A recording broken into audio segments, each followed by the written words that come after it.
3, 2, 1. What is up, everybody? We are under the Influenza. And in this episode, one of my really good friends is here. We actually didn't meet we met in high school, but really got close, throughout the years. This dude is actually probably one of the funniest dudes I know. I think he is the funniest dude I know. And his steez is unmatched. I had to pull out the Ralph Lauren, try to catch up to him. David's got a nice little button up going here. So, but please, everybody, welcome Isaac Shouldis to the show. Hey man, you already know what's popping. It's your boy. What's popping, man? So how you been, bro? Everything good? Yeah, I'm doing good, chilling, working.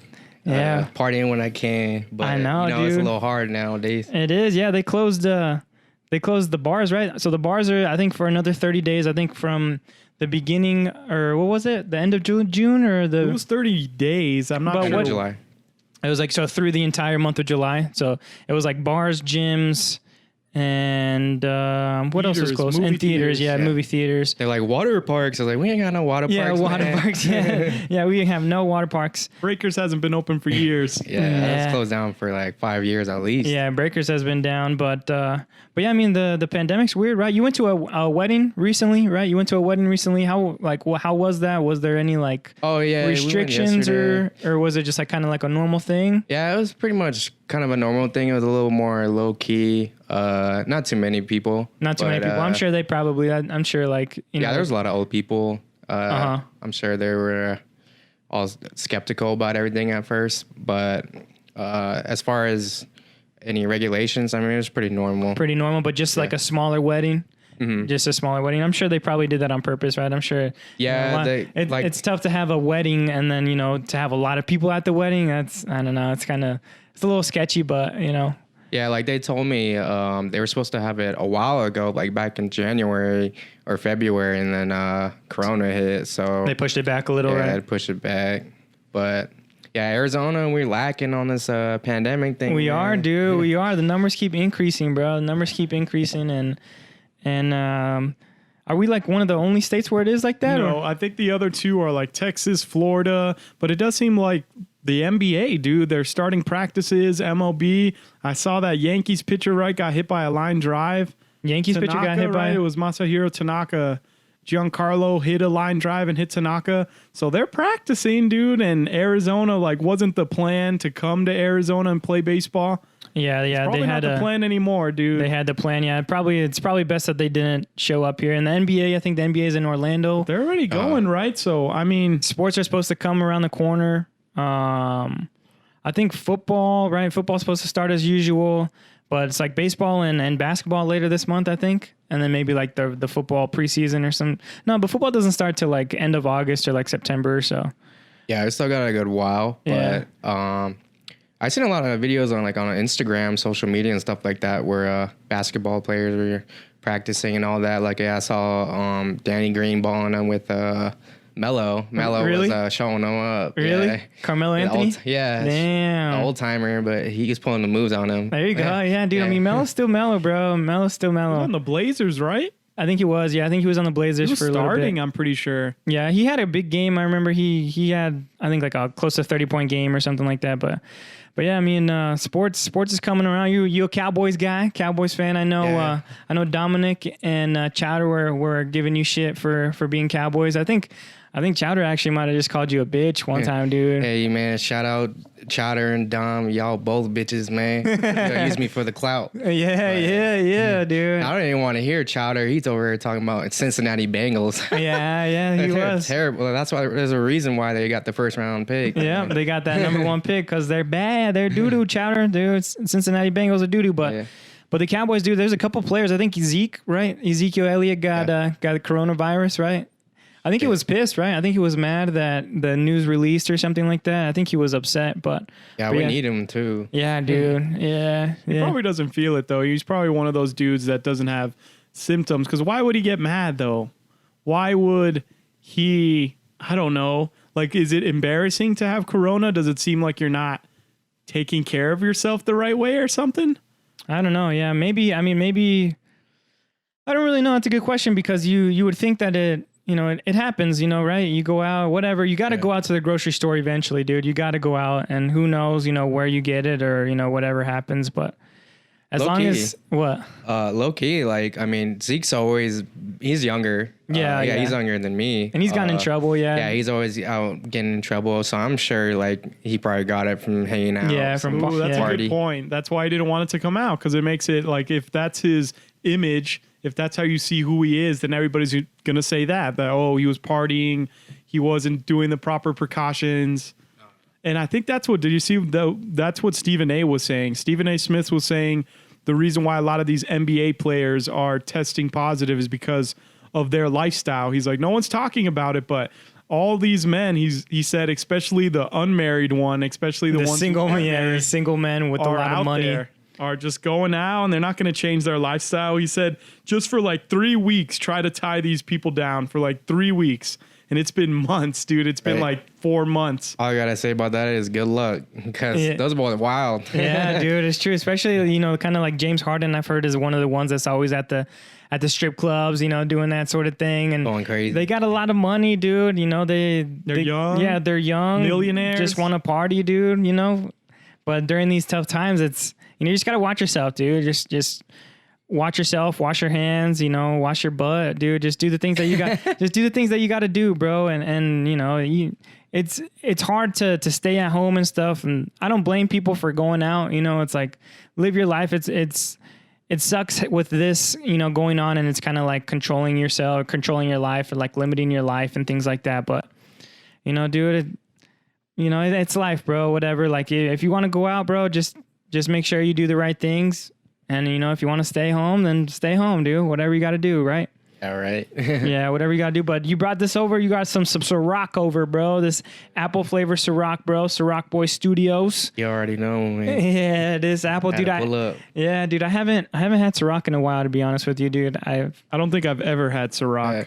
We was off camera before, but my boy David pulled a big glass. Oh, yeah. About that enough? Yeah, David. Yeah, No dude. You got enough refills, for the whole dude. I night. ain't getting refills. Yeah, he filled up the entire glass all the way to the top, and he looked at both of us. He's like, "Yo, is this enough? Is this enough?" It's like, yeah, I think it's a good amount, bro.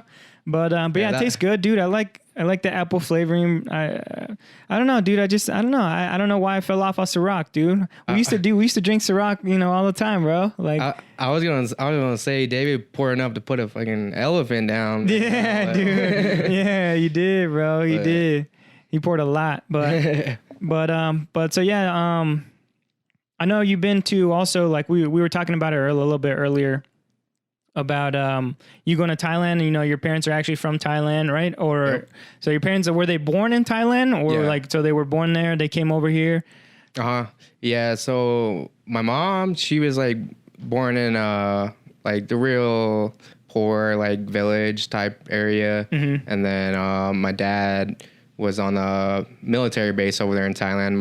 One of my grandpas was in the military in Thailand, and they both met each other in the U.S. Over in Texas. But like my dad's mom married my grandpa, who was in the Air Force over here in the U.S. So then he moved over here when he was like 12, Mm-hmm. and my mom married her ex-husband, who was also in the Air Force, and then she moved over here too. But things didn't work out, and then my parents met each other over here. Gotcha. And but yeah, as far as everything goes, like, I look up to my dad a lot, actually, because he moved over here and he was like 11, 12, and he had to learn English, and then he went to school right away, and at the same time learning English, he had to learn school, and he was getting straight A's, and now he got his master's in mechanical engineering, or electrical engineering as well. But now he works at Raytheon, so he set the bar high for me. Yeah, he set it up high. Dad, I'm chilling, like, I'm doing my thing, but as far as everything goes, like, I ain't even as smart as you. So. I do, dude. I mean, give it up to him, dude. Shout out to Pop. Shout out to your old man, because I'm sure it was difficult, like, coming here at a young age, right? At a young age, and trying to learn English for one, and then go through school. And then not only that, like, learning the culture and seeing, like, kind of what the difference is of being from Thailand, being in Thailand, and then coming over here and like seeing kind of how Americans are like, and trying to get used to that. And I mean, what like, because you've been to Thailand, right? A couple of times. You've been A handful of times. Yep. Yeah, a handful of times. Like, what are sort of like kind of the differences that you notice between the two cultures, like between the American culture and between like the Thai culture? Like, is there any like big differences? Yeah, well, I mean, like I guess you have to go over there to experience yourself to see, but like, you know, it's nothing like America. It's completely different.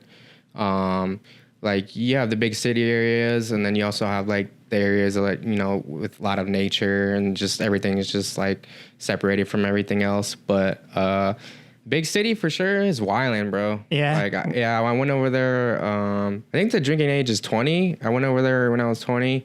And it was just crazy, man. Yeah, I bet, dude. I bet. Yeah, like I balanced the city life, and then like the country. The countryside, because there's a lot of dope spots to go. You know, just to see like the ocean, and then like seeing the waterfalls and lakes and stuff like that. It's real different. But in terms of like technology in the big city, Bangkok is like completely way more advanced than over here in Arizona. That's at least. Crazy, dude. Because Bangkok's the capital, right? Bangkok's the capital of Thailand.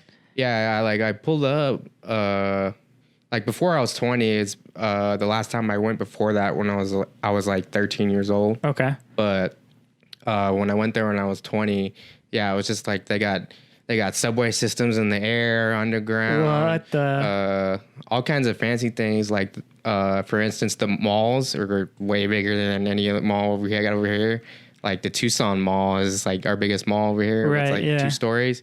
But yeah, I pull up over in there, and these fools got like 20-story malls and stuff going all the way to the top.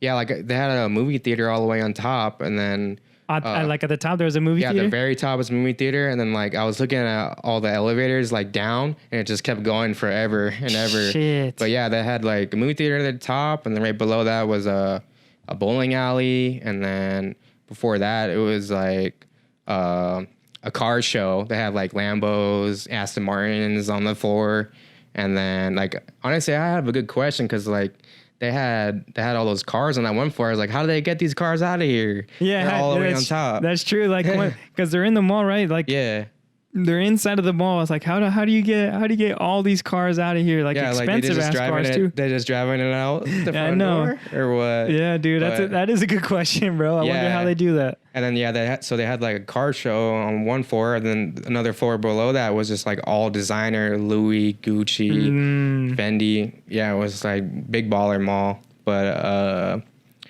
other malls are also like way bigger. They have like, I've been to a mall where they had like a waterfall inside the mall. That's sick, dude. Yeah, it wasn't as big as the other one. It was like 8 stories, and then it just like the waterfall was all the way on top. You see it going down. It's crazy, man. Yeah, nothing like the mall that we got here, bro. Nothing like that. And people are very nice too. Like a lot of people that live in the U.S. are like, man, these guys are assholes.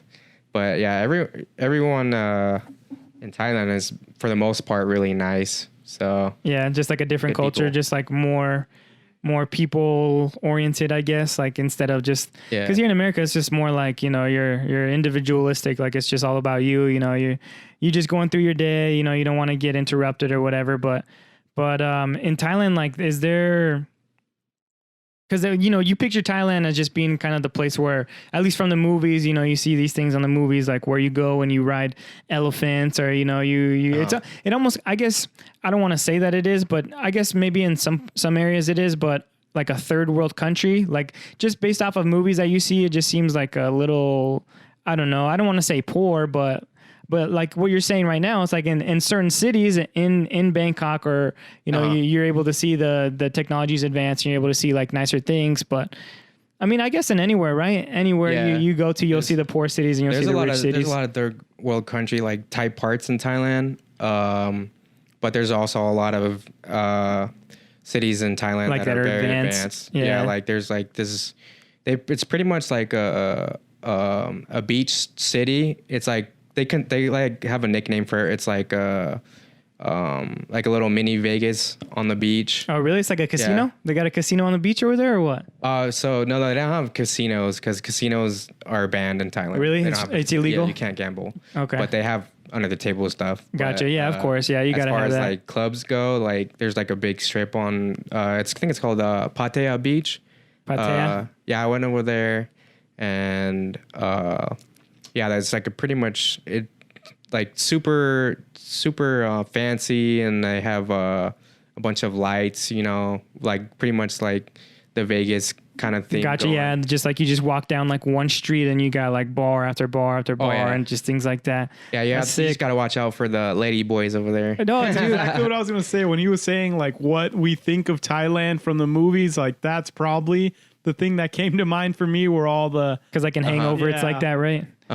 Is it more like you're saying they're nicer, right? You're saying like they're more accepting than is that why? Because I heard it's not just, you know, like the Hangover one was like he was messing with strippers. They're these strippers that are males, but you know, dress like women, put on some fake boobs and stuff.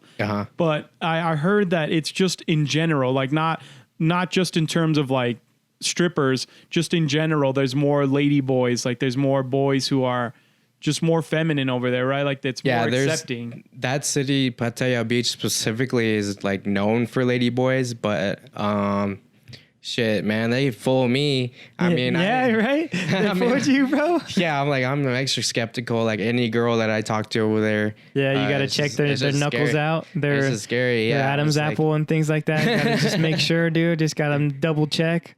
No, but There's nothing wrong with it, but it's like, you know. No, I get where you're coming from, but yeah, there's definitely like girls that are actually girls over there, like they're baddies for sure, and it's kind of like a little like New York lifestyle going. Like a lot of people are famous over there, and Gotcha. the population over there, like compared to Arizona, for instance, is like way higher for sure. Like there's so many people that live there, and then plus it's like top 5 tourist attraction in the world. So you have people like it's From like a everywhere. melting pot. Yeah, like, from everywhere coming just to visit from all over the world and things like yeah, that. like I met some girl in Russia. She's from Russia. She's like, yeah, we come over here in the winter because it's too cold. Oh, And I'm then- sure, dude. Yeah, I'm it's sure. too cold in I'm Russia. sure. So yeah, a lot of European foreigners come over here to visit, and yeah, so you pretty much just meet a lot of people because, like, you know, people whether they're from like Dubai or they're from Australia or some part in Europe, or Yeah. you'll run into those guys from the U.S. and like a lot of different military foreigners checking out the place. So it's not like you go over there and it's just like only Thai people. You know what I'm saying? I got you. But like, yeah, you'll definitely run into like other Americans or just like Yeah. Europeans So, from like, all over the world. An interesting thing that happened over there was we're at a hotel resort by the beach, and me and my brother hit the pool over there because we were tired of the beach. We kept going every day, so we were at the pool, and then these guys who look like they're American with his wife were there, and they're like, you're like talking all English with us and stuff. Like, yeah, we're from the U.S. And they're like, where are you guys from? And I was like, well, I mean, we were born in Texas, but we live in Tucson, Arizona. And they're like, really? We're born in Tucson, Arizona. What? I was like, yeah. I was like, what's up? Small world. That's crazy, dude. Yeah, it That's happened crazy. in real life. You can ask my brother. That's But crazy. Small world type Just stuff met like another that. Tucson person over in Thailand, bro. Yeah, they're like, yeah, we had a vacation off of work, so we're over here right now. It's glad to see some Tucson. fellow That's cool, Tucson. dude. That's cool. Is it, Yeah. I from what you've told me, I think I remember you telling me that it's like pretty cheap over there too. Like just things like buying a beer or just doing like kind of like everyday stuff, like buying certain things. Like, it's pretty cheap over there, right? Like from what I remember you telling me. Oh yeah, so last time I went, like, I mean, of course, like expensive things will always be expensive. Right. you know Yeah. I mean? Like what you can't were go to- mentioning, like at the mall, like with the Louis Vuitton stuff and the Fendi and you the can't Gucci go, stuff. You can't yeah. go buy a Lambo and be like, could I get this for $100? Yeah, yeah, It'll yeah. be like the same. Yeah, right. But as far as like going to the gas station, picking up some like food or a 6-pack, like what's a 6-pack over here? Like $10. $7, $8. Yeah, yeah. Yeah, over there we'll buy a 6-pack for like a dollar. In American Damn, currency. bro, that's Yeah. sick. Like That's cool. yeah, dude. 75 cents to a dollar for depending what you get for just a 6-pack. So you be getting faded off $2. Yeah, a couple bucks, bro. Real talk. A couple bucks. That's funny, dude. That's funny. But so like things are just cheap over there. Like so you can even bring just like a normal average Joe can go over to Thailand and have a good time. You just got to get to Thailand, right? You just got to get your plane ticket and get over there. But average Joe, ticket. Just the average Joe can go over there and have a good time, right? You know, Yeah, you it's can, like a little over 1,000 to get there and back. But if you pull up there like 500 to $1,000, you have a good time. You'll have a good time, bro. Yeah, I promise you that. and you'll be set too. You probably have some extra change left over too, huh? Oh yeah. I mean, last time I went with all my brothers and cousins, and then like me and my brothers and cousins, we did our own thing, and then my mom and dad did their own things too. But I definitely like having the comfort of going with my mom, especially because she's an excellent translator. Like I don't speak the language very good at all. Right. Like, so she's there just to help you out, just to make sure that no one's trying to scam you. Not that they would, but not that you're getting scammed, or you're trying to ask somebody a question, like a server a question or a bartender a question, and you got your moms right there just making sure. I'll be like, Mom, Steven, we were drinking on the beach and then he disappeared with this girl and we don't know where he's at. we need to start putting up signs, asking questions. You got us, right? You should show up. That's funny, dude. Yeah, I mean, like anytime you or the homies want to go, my mom and dad have like this beach hotel business over there. That's sick, dude. That's so cool, dude. Yeah, they have like it's kind of like they do like a little Airbnb type thing. But yeah, they have like 9 or 10 little beach houses over there. They're really nice too, right? A couple minutes from the beach and relatively cheap too. So like yeah, they go over there whenever we visit, but a lot of foreigners will rent it out. And that's cool, dude. Because sometimes your parents are out there for like a month or so too, huh? Sometimes they're. Oh yeah, my mom's there like half a year, like 6 months out of 6 months out of the year, just making sure that the business is going right, and taking care of that sort of thing. And it's her home at the same time, right? Like that's where she's from, so she got to go back and visit family. When they retire, they're gonna live over there. That's cool, dude. That's sick, bro. That's. I mean, that sounds like such a good time, bro. I'm definitely down to hit that up, dude. Definitely completely different though. Like our only experience is like Mexico, and man, like an Asian country, because it's by like Vietnam, right? It's like Vietnam. It's like on the. Is it Pacific? Is like an island? No, it's not. It's not very. It's not really like island. The country closest to it, that's bordered to it, is called Laos. Laos. But last time I went, I took my flight from Tucson to LAX, and then LAX. You go from Cal that way, so you go like towards Hawaii. You don't go the other way, right? Yeah, we go towards the Pacific Ocean. Gotcha. And then from LAX you can go to like a bunch of other places, but the last time I went, we went from LAX to Japan, and then Japan to Thailand. Yeah, but yeah, it's a long flight. Like LAX. Oh, I'm sure, dude. LAX to Japan was the longest flight. It was like 12 hours. Damn, I think it'd be a little bit more too, dude. 12 hours, like it's still 12, a lot. 13. Yeah, but in my head, I was thinking more. But and then you gotta do another flight from Japan to Thailand. That's like 3.5, 4 hours. Yeah, dude. But yeah, usually it could depend. Like you can go to LA to like Beijing, China, or LA to it's called Taipei. It's not Thailand. It's like Chinese Taipei or something like that. Yeah, Taipei. And it'll be like 3.5 or 4 hours. But last time I went, I was with my sister-in-law, and it was like right after she got married to my brother, and she's from Japan. She's from Japan? No, yeah, I think she was born in Japan, she told me, but she speaks fluent Japanese, and they lived over there for like... So you spent some time over there? 6 years. 6 years in Japan? You spent some time over there? Yeah, I visited over there. That's cool too, dude. Japan is definitely a place that I want to go to. Like Tokyo specifically, I feel like that just place, like how you were mentioning that Thailand is kind of more like advanced, like technology wise. I feel like in Tokyo, that's the biggest city in the world, right? Top of the line. Yeah, I feel like in Tokyo, they're like got flying cars and shit over there. They can turn themselves invisible and stuff, dude. Japan, Tokyo, Times Square. pretty much the New York version, but Yeah. in Tokyo, yeah, I would say is much more advanced. It's like that scene in Fast and the Furious and Tokyo Drift where they're like Yeah, they're like going drifting. through, right? The like the like that, like the Yeah. Times Square, they're like going through and it's just a grip, just like an ocean of people just surrounding it. Yeah, the city life, just crazy, man. Same with like China, of course, there's a lot of third world country parts over there, but like the airport that I went to was just straight out made out of like this green glass fiber carbon material or whatever. And it was like super fancy. Like the airport was So you super stopped nice. you stopped in China too? Yeah, Did they the time give you before that. did they give you guys like a hard time, like were there like stricter rules? Because just based off of what we think of China, like we think that it's just more like Super uptight, strict. yeah, and strict Yeah, you over aren't there. wrong. They have like their security is real strict, but we stopped in Beijing airport, and Beijing's a huge city too, right? It's like one of the biggest cities in the world. Yeah.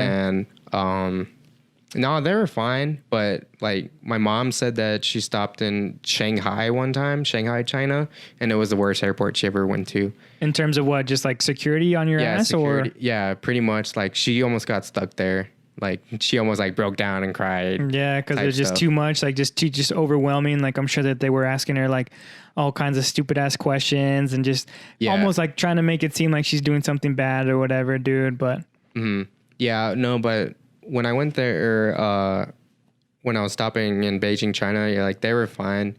In terms of like foreigners visiting, like I'm sure that they don't want to have any problem with the U.S. especially. yeah, right. But at the same time, I feel like LAX airport is probably the most strict airport. Really? in the LAX? US. Yeah, one? LAX. So out of all the airports that you've been through, that Yeah. LAX is probably the one? They're the only one. They're the only airport where you had to like where I went in and they like scanned you twice. Like you have to like stretch your arms out and then like you're in a little thing that scans you. Oh, yeah, like circly. like 360, it goes around your whole body and things They're like very that.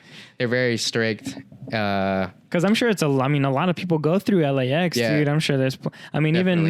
not only Americans, just from people all over the world, dude. I'm sure stop by LAX. Yeah, like I saw when I was watching Family Guy, they actually made a meme about it, and then they were like, it was like they were doing a flashback. They're like, yeah, you'll get held up like that one time at LAX airport, and then it was literally security guard. It was like ID and passport. He's like, all right, yeah, let me bring it out. And it took him like a couple minutes to take it out. Here, there you go. They walk like 2 steps. ID and passport. That's funny, dude. So yeah, you show one person your ID and passport, and then you got to show the next person. Yeah, super strict, but That's funny. It's a nice airport though. Yeah, I mean, we don't really do too much traveling, bro. We haven't really gone out and about. Gone to Florida once. But other than that, yeah, just Mexico, dude. Just going down to Mexico. But that's cool that you've been through. I mean, because you obviously are Asian, so it's like it's cool that you've visited big parts of Asia. Like you've seen, you've gone through Japan, you've gone through China, you've gone, of course, through your homeland is Thailand. So that's cool that you've actually like kind of gone to know your culture a little bit, where you're from and things like that. So that's cool, dude. Like, I mean, we're trying to go to like, somewhere deep in Mexico too, because the furthest that we really go is like Hermosillo, which is only like 5 hours away. It's not too 5-hour drive too. So, we're not doing the 12-hour flights like you or the 13-hour flights like you, dude. I've only been to Mexico once, but it was really fun.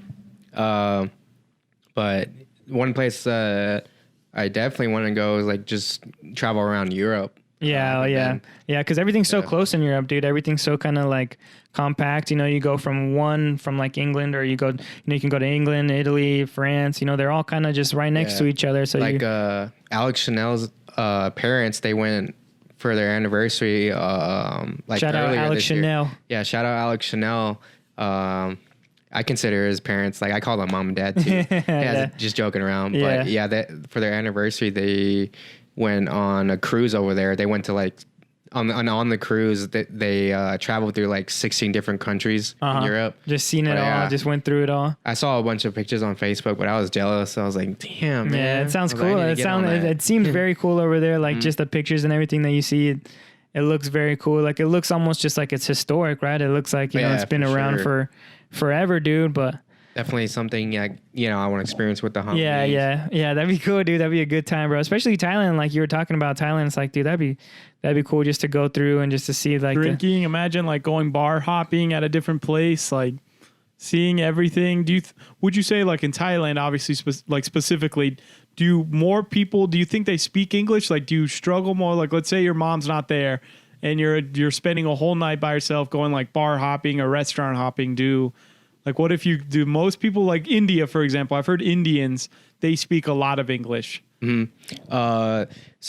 That's actually a good question because I noticed that like other countries, English is like the universal language, right? Pretty Yeah, much. it's like the main language. It's like the dominant language in the world. People will like know a little bit, but like depending on where you go, whether it's like more third world or the city of course will have people speaking more English. But it just depends on like individuals. But for the most part, like I have been out like with my cousins and brothers. Like we'll take a taxi and then like we'll literally have to like write out a map before and just like give the guy. Oh yeah, like that. Just like do like a drawing or something of where you want to go. And then but it definitely can be hard if you run into people that don't know English. But I would say a good amount of people know just the right amount to just enough, right? Just enough direct English. you in the right direction. Yeah, just enough English. But that's cool, dude. But I know. So you said that there weren't any casinos over in Thailand. No, there's no casinos. It's prohibited. It's illegal, it's banned to gamble over there. Yeah, it's banned. So anytime someone does gamble, it's like under the table. Yeah, under the table. You recently went, right? So since Corona kind of hit, like the casinos have kind of been on the low, right? They kind of, not too many people, because they were closed for a little bit. I think the casinos were closed for a bit, but they opened back up. And you went, right? You went not too long ago, like a month or so ago, right? To Desert Diamond or something like that? Or did you go No, we went to me and Alex Chanel. Shout out Alex Chanel. Yeah, again, there you go. That's the ballin', bro. But we hit it up. He's always we're kind of a bad influence to each other when it comes to casino. Like we'll just like joke around and be like, so Nino tonight, dog? Yeah. It's casino. Casino Nino. With a little winky face and like, all right, I'll see you there, dog. And then, but we went and they're super strict about everything going with the pandemic. Like you have to, when you roll up, you have to wear a mask, of course. And then like when you're at a table or a slot machine, you have to, like, they have a glass in between you. And really? So like in between, so each machine has like a glass on both sides, just so, the person next to you doesn't get in your face or whatever. Yeah. They have a glass on every slot machine. They have a glass in between every table. And usually like a blackjack table, specifically, you're only allowed like, I think like 7 or 8 people on a table, but now that they restricted it to only 3 at a table, because they had to install the glass. Yeah. Okay. So they're they're making their their rules and things like that. They're trying to keep safe. Though, is will it ever go back to normal? Like, will there ever be like those glasses that you're saying, or going to like the store now? There's a glass wall in between you and the cashier.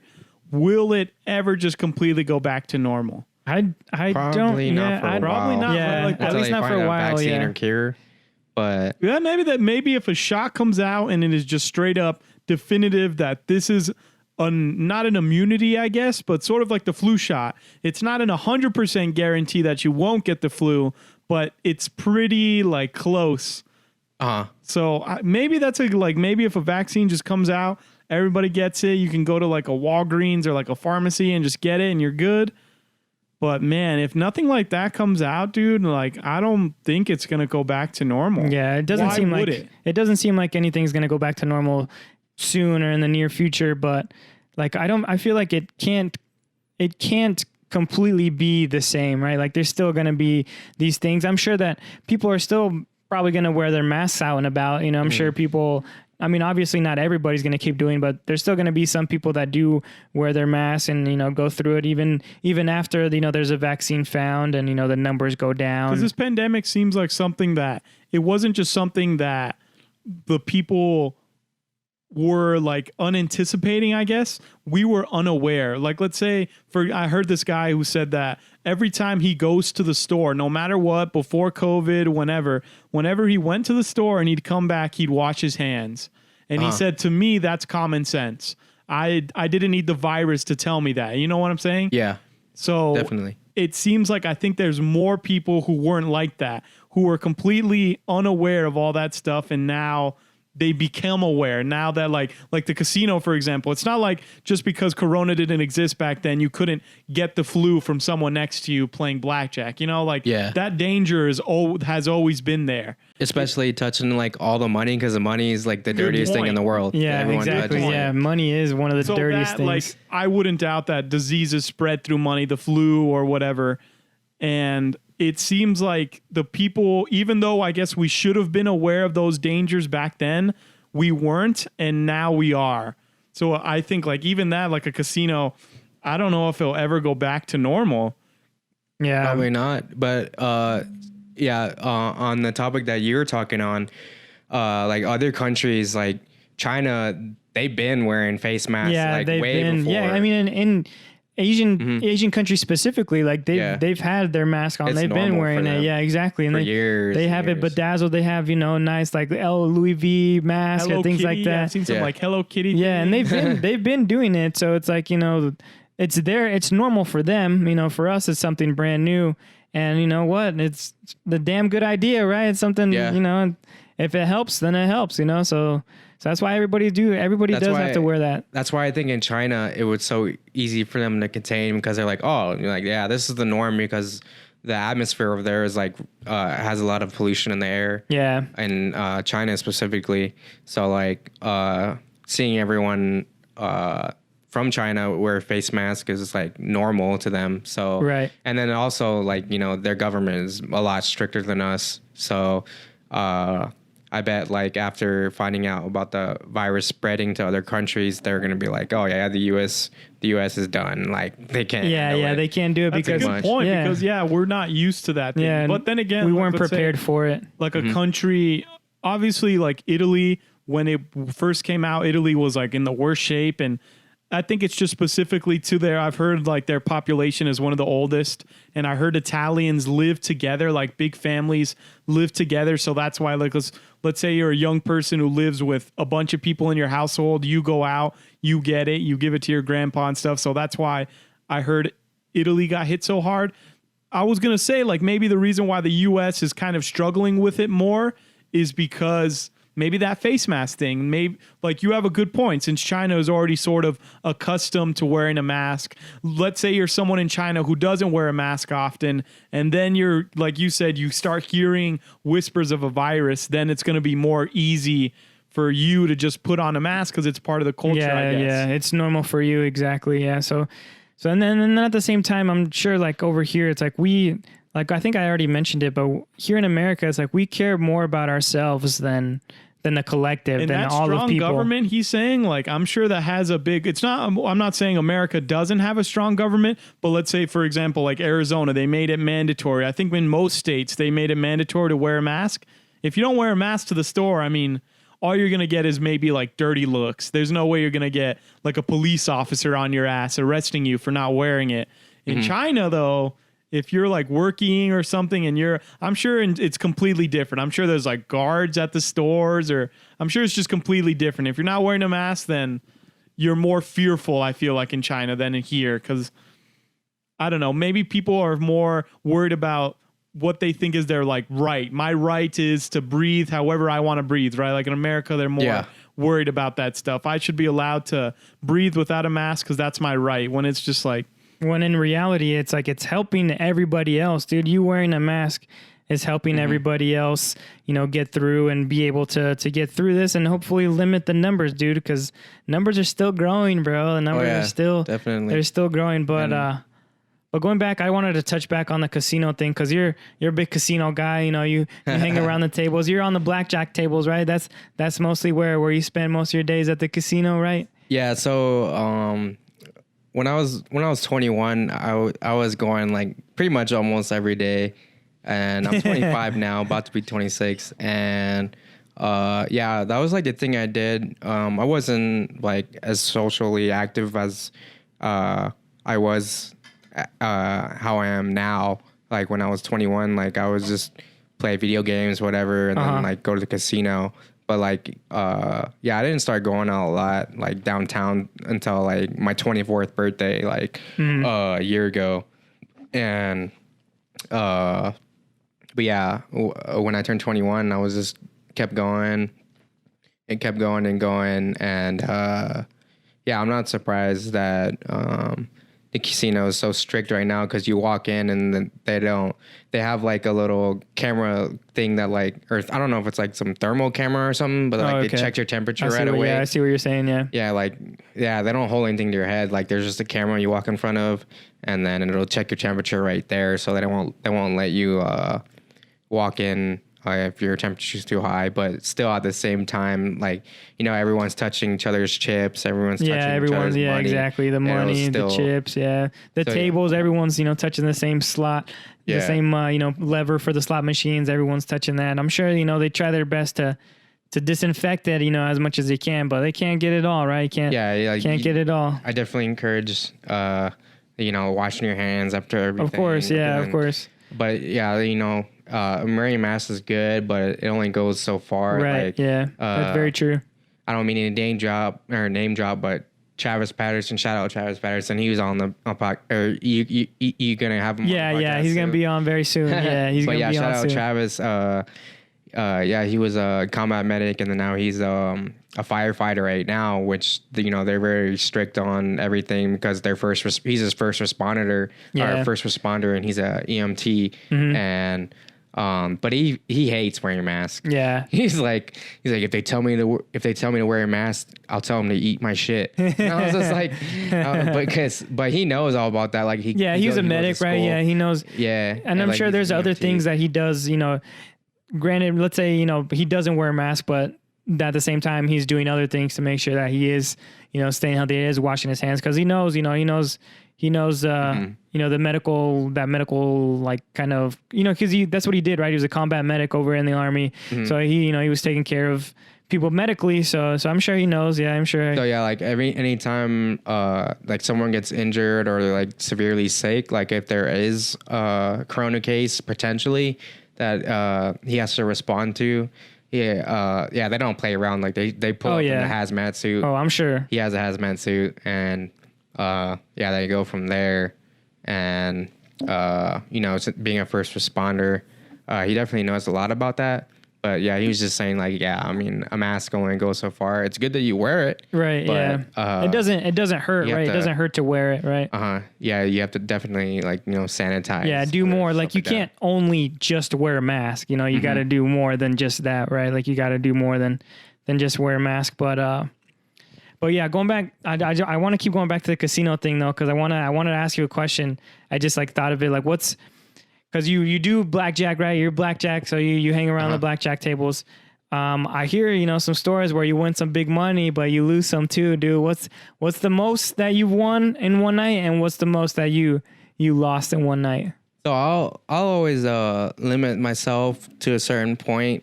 Like you always got a number when you walk in. You got a number on how much you're willing to spend. Yeah, I'll go ahead and talk about the good first because I ain't trying to get in a bad mood. But,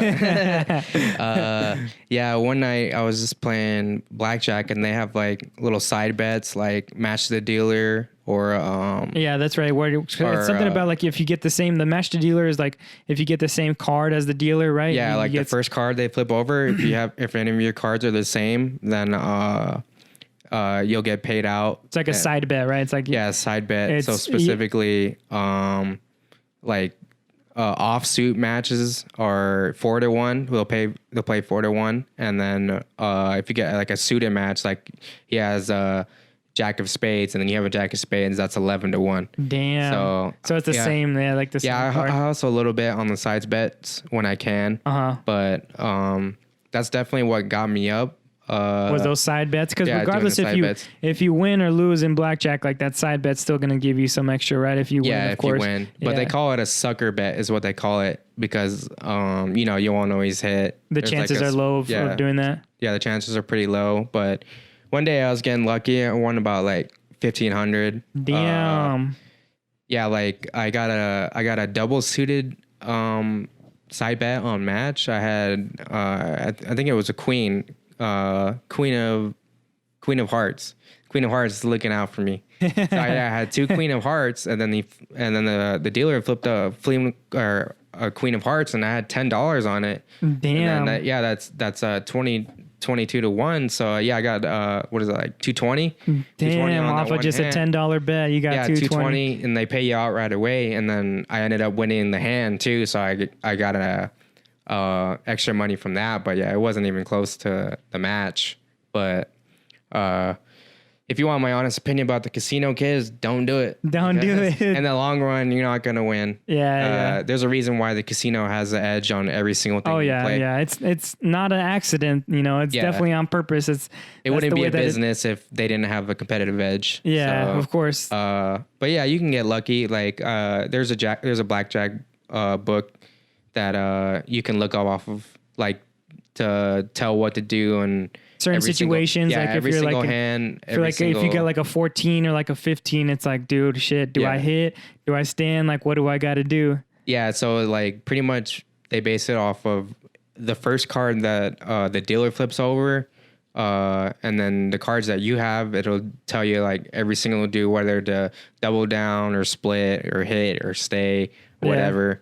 Like even if you go off the book though, like you need luck. Right. So you still need luck. But blackjack seems like, I guess it's more a little bit of your decision depend. Like your decision does matter a little bit. If you're just pressing the button on like a slot machine, you're just hoping that the screen pops up with you winning. Yeah, I would say it's about like 30% skill, and then the other 70% luck, you still need luck. Because you can get good cards, like you were saying. You get 2 queens, bam, a 20, but the fucking dealer gets a blackjack, and then that's done, dude. Or like a push. Yeah, definitely. Like there's been times, or like when I went with my boy Alex Chanel last time, and the dealer would pull out like 6-7 cards and out of their ass, and they'll get 21, and then we'll just look at each other and be like, damn it, man, why'd you tell me to come here?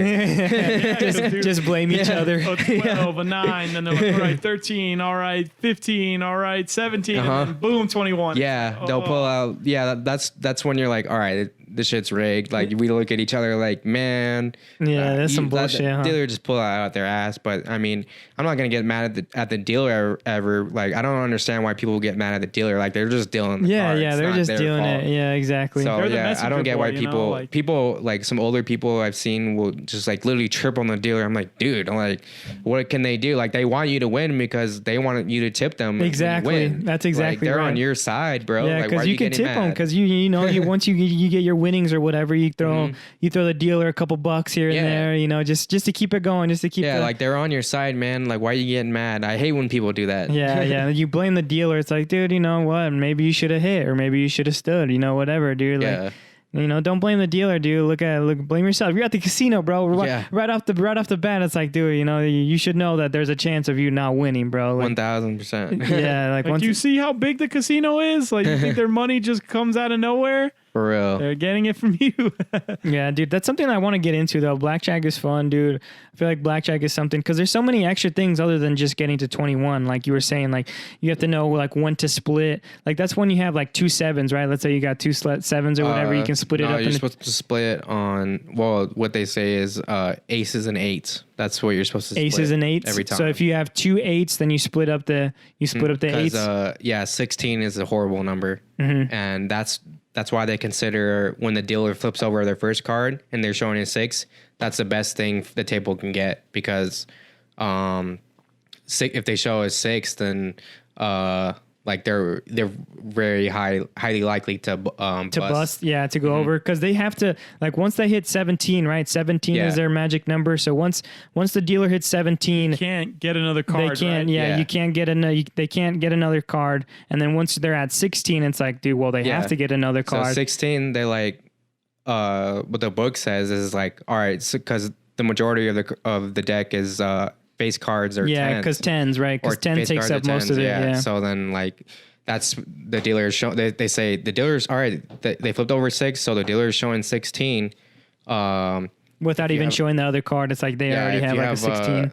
If you have a 12 or anything over that, you're just supposed to stay. Or if you have like a 10 or 11, double down Mm-hmm. for sure. Or if you have 8s or anything lower than that,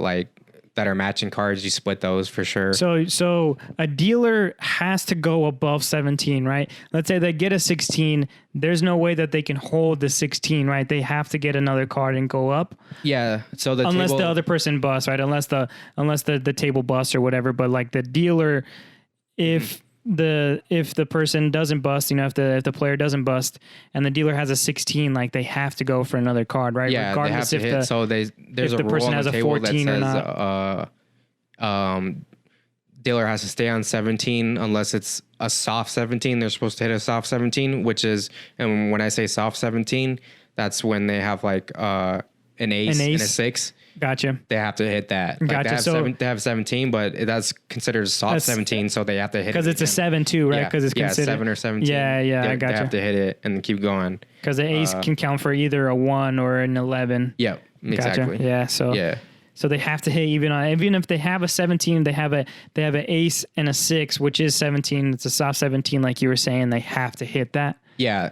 So dealer hits on a soft 17. So they have the dealers have the advantages. They definitely have the advantage. No matter what, they're gonna go at 16, right? You're contemplating it. You're like, should I not? But the dealer is like, nope, I'm pulling it. They have nothing to lose. I guess that's what Alex is saying.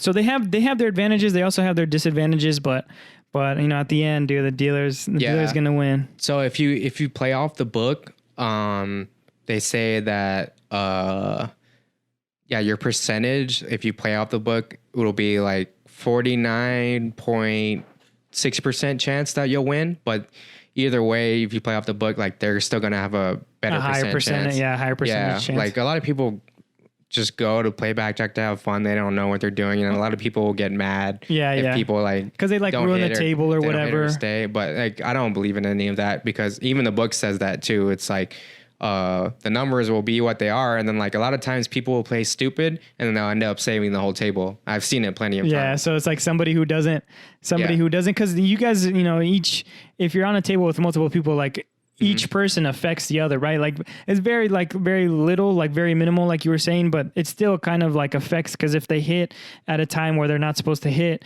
then that card goes to them when it could have gone to the next person and that person could have won or whatever. Yeah, that's why it is. people get mad, but I don't believe in that, and that's what the book says too. Like the cards will always be random, and unless they're rigged, which is a very high possibility. Yeah, could be. What I think, when we went to Vegas, like, and you see the dealer, like they have like a deck of cards, right? They have like this deck and they just swipe out the card.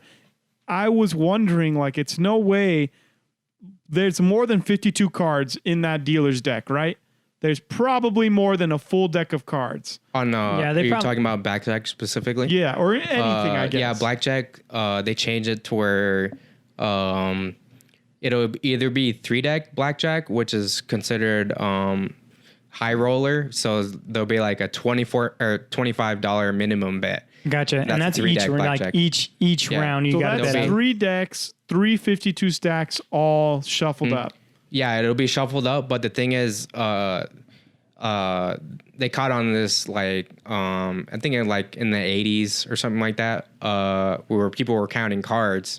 So they change it to where every time they shuffle a deck, whether it's 3-deck, it'll be a 3-deck or 6-deck, and 6-deck is like minimal, right? 6-deck is like a smaller bet, and then the 3-deck is the higher rollers. So the 3-deck is your chances are better, right? So your chances are like you have a better chance of winning, right? Like instead of 6 cards with a 6-deck, like you have a better chance winning on a 3-deck than a 6-deck. But so the thing they did for people that were counting cards back in the day, they would, I forgot what the number was. I think it was like 15 or 20 cards. They would take 15 or 20 cards at the start of the fresh deck. They'll take it out. so like people couldn't count the I cards. see, Yeah. dude. So they'll shuffle it or whatever and take the first 15 out. It, Just, it does throw you off. Like Just if you're yeah. counting cards, like it will throw you off. Yeah, that's what casinos did to catch on people counting cards. yeah, I'm sure. I mean, dude, I'm sure it takes like a mad genius or something I wonder to, how to they count know cards. too, right? Like, let's say because there are a bunch of cameras in every casino, dude. Because cameras at every single angle. Let's say you're killing it at a blackjack table. I wonder how they're able to look at you and tell this person is counting cards. Obviously, if you're being stupid about it and you're winning, eventually they'll be like, okay, this guy's cheating.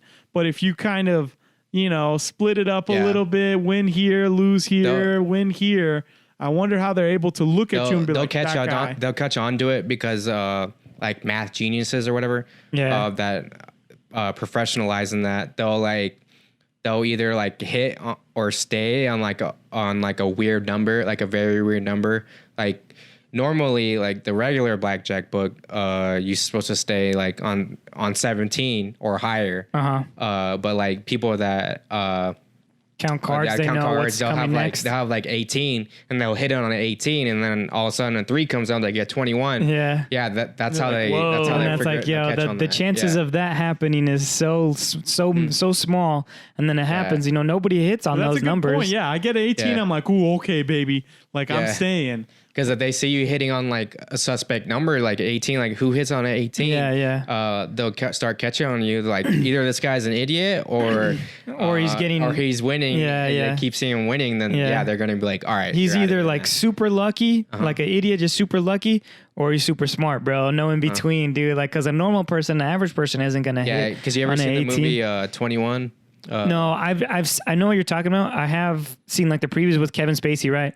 Kevin Spacey's into some shit, but yeah, I think it's on Netflix. I think I might have saw it on Netflix where it's 21. Yeah, but what's that about? Like they're counting cards, right? Yeah, they're like pretty much everyone is a math genius and they're just counting cards and then they go to casinos in Vegas, like they hit different ones every time, but they started catching on because they realized they were like hitting on weird numbers and stuff like that. Like you can tell like when people are just like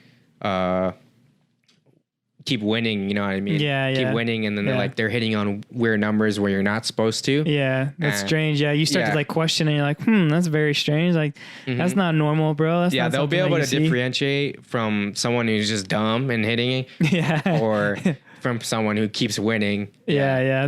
You could tell like a normal, everyday, card player versus somebody who's actually cheating and counting cards and But the scheming. one game that if you are really good at math, like my dad, for instance, at counting cards, the game to play would be poker because they only play with one deck. Poker only plays because you kind of one have. deck. I mean, you have to play with one deck. Yeah, you have to play one deck because you have to. Yeah, you can't. And mess with the poker, I numbers guess, like is that. more like not only reading your cards, but it's also everything, like reading everybody. And because let's say you're really good at poker, or I don't know, let's say you just know how to play, and you just so happen to get a certain group of people that I don't know, like you get lucky one night. And then you get full of yourself. You're like, oh, man, I'm a fucking good-ass poker player. And then you go the next day or something, and it's a different group of people that actually know, like, what the hell's going on. I don't know. Like, I think poker is more... Like, blackjack is... I guess both of them are luck, obviously. Both of them are just straight-up luck. But it seems like poker is more like, right, the World Series of Poker. They have glasses on. They have a hoodie on. They're kind of...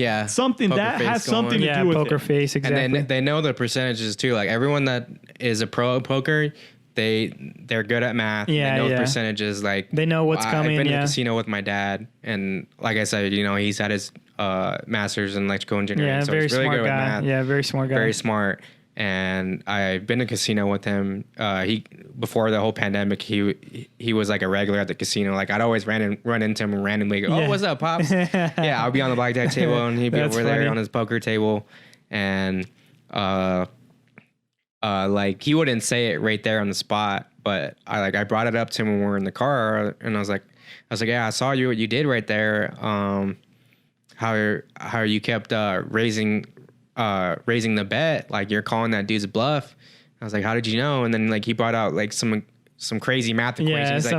He's like, there was 38% chance that he didn't have that card. He was bluffing. And I was like, I catch on. I get it. That's funny, dude. That's funny. I mean, some people just have that, dude. Some people just have that, like, that brain where they're just able just to process those sort of numbers and able to see things before they happen. And especially in poker, dude, it does seem like that kind of game where, because you can bluff, right? You can bluff, you know, you can act like you have this card, but if somebody actually knows, like your pops, and he's just like, man, he's bluffing, he's raising, and he doesn't really have it. So it's like, all right, I'm gonna call his bluff, and then it's like, there you go, dude. That's the thing about poker.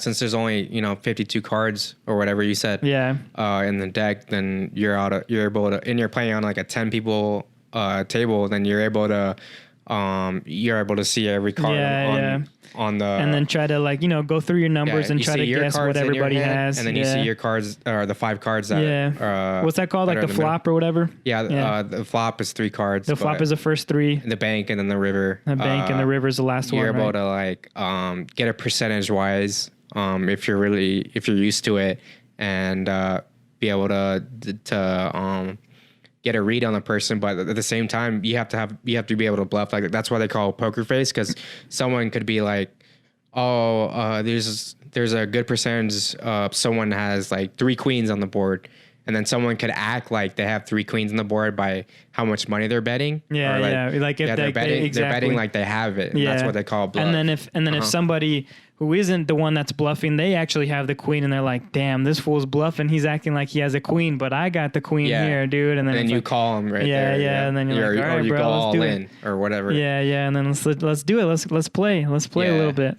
But yeah, my dad watches pro poker, like World Series poker, all the time. And, that's cool. I saw there's a movie.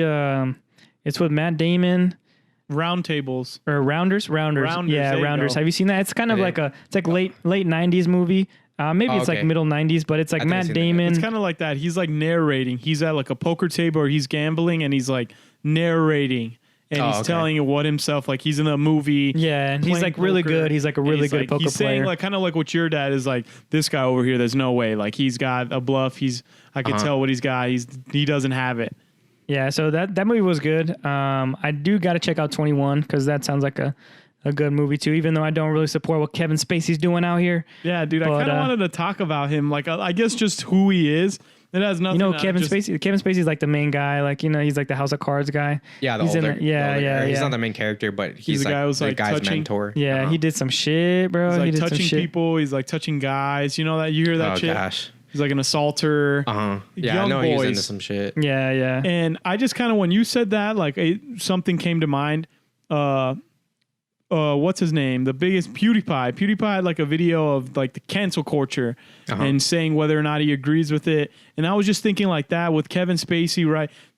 I don't know. There are some people who I looked up R. Kelly, for example, like R. Kelly and Kevin Spacey, who are assaulters, and specifically they assault young people. They shouldn't be like, I guess, free, right? They're hurting these young people. They're assaulting them sexually. They're doing whatever. They're putting them in these very crazy circumstances.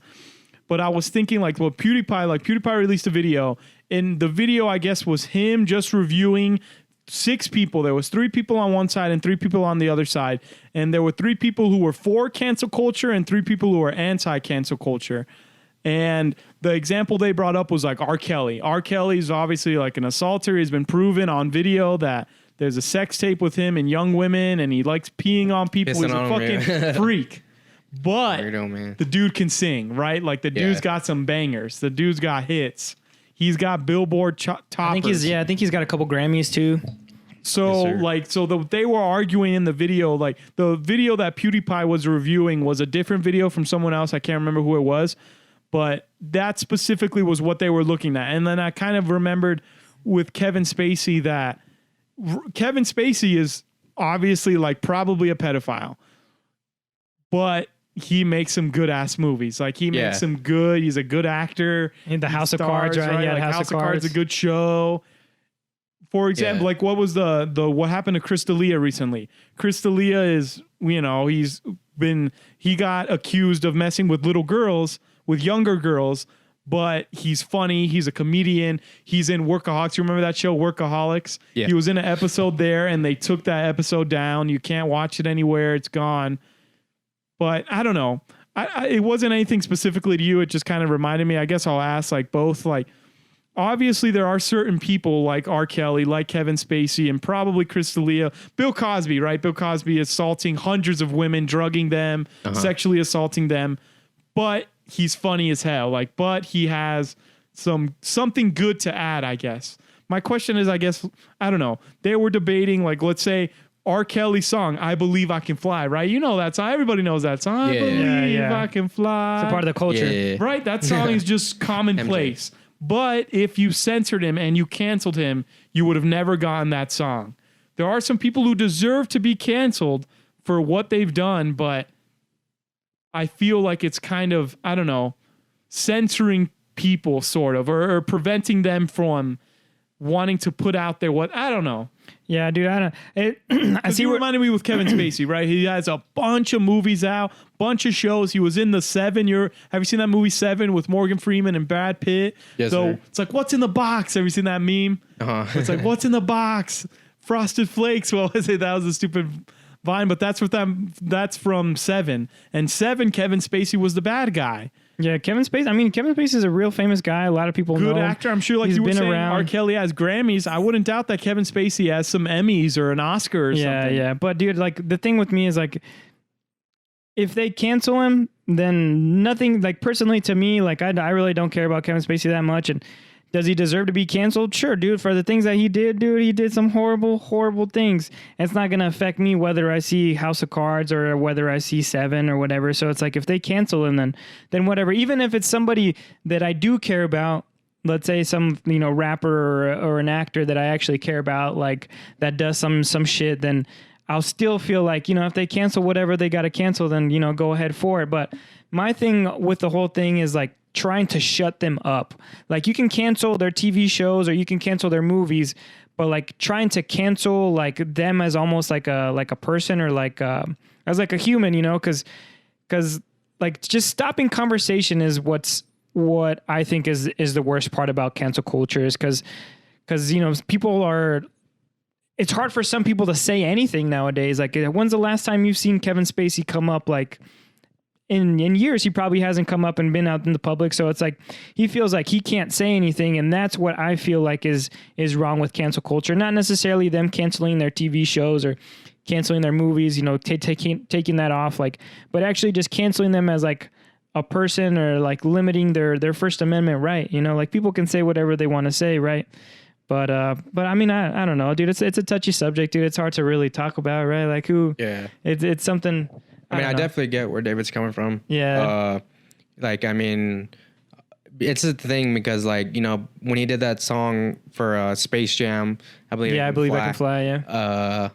Like, no one knew anything about that. Like, he didn't have anything against him. Yeah, then, at the time, when he came out, nobody 20 knew. Years later, right? all of a sudden, he's doing all these. Things are coming out of him. Yeah, he's getting all these charges, getting in trouble, legal problems. Like, people are like, well, I was like, oh, we're going to disown him, but at the same time, he did this and that. You can't hate him completely type shit. Yeah. But, right.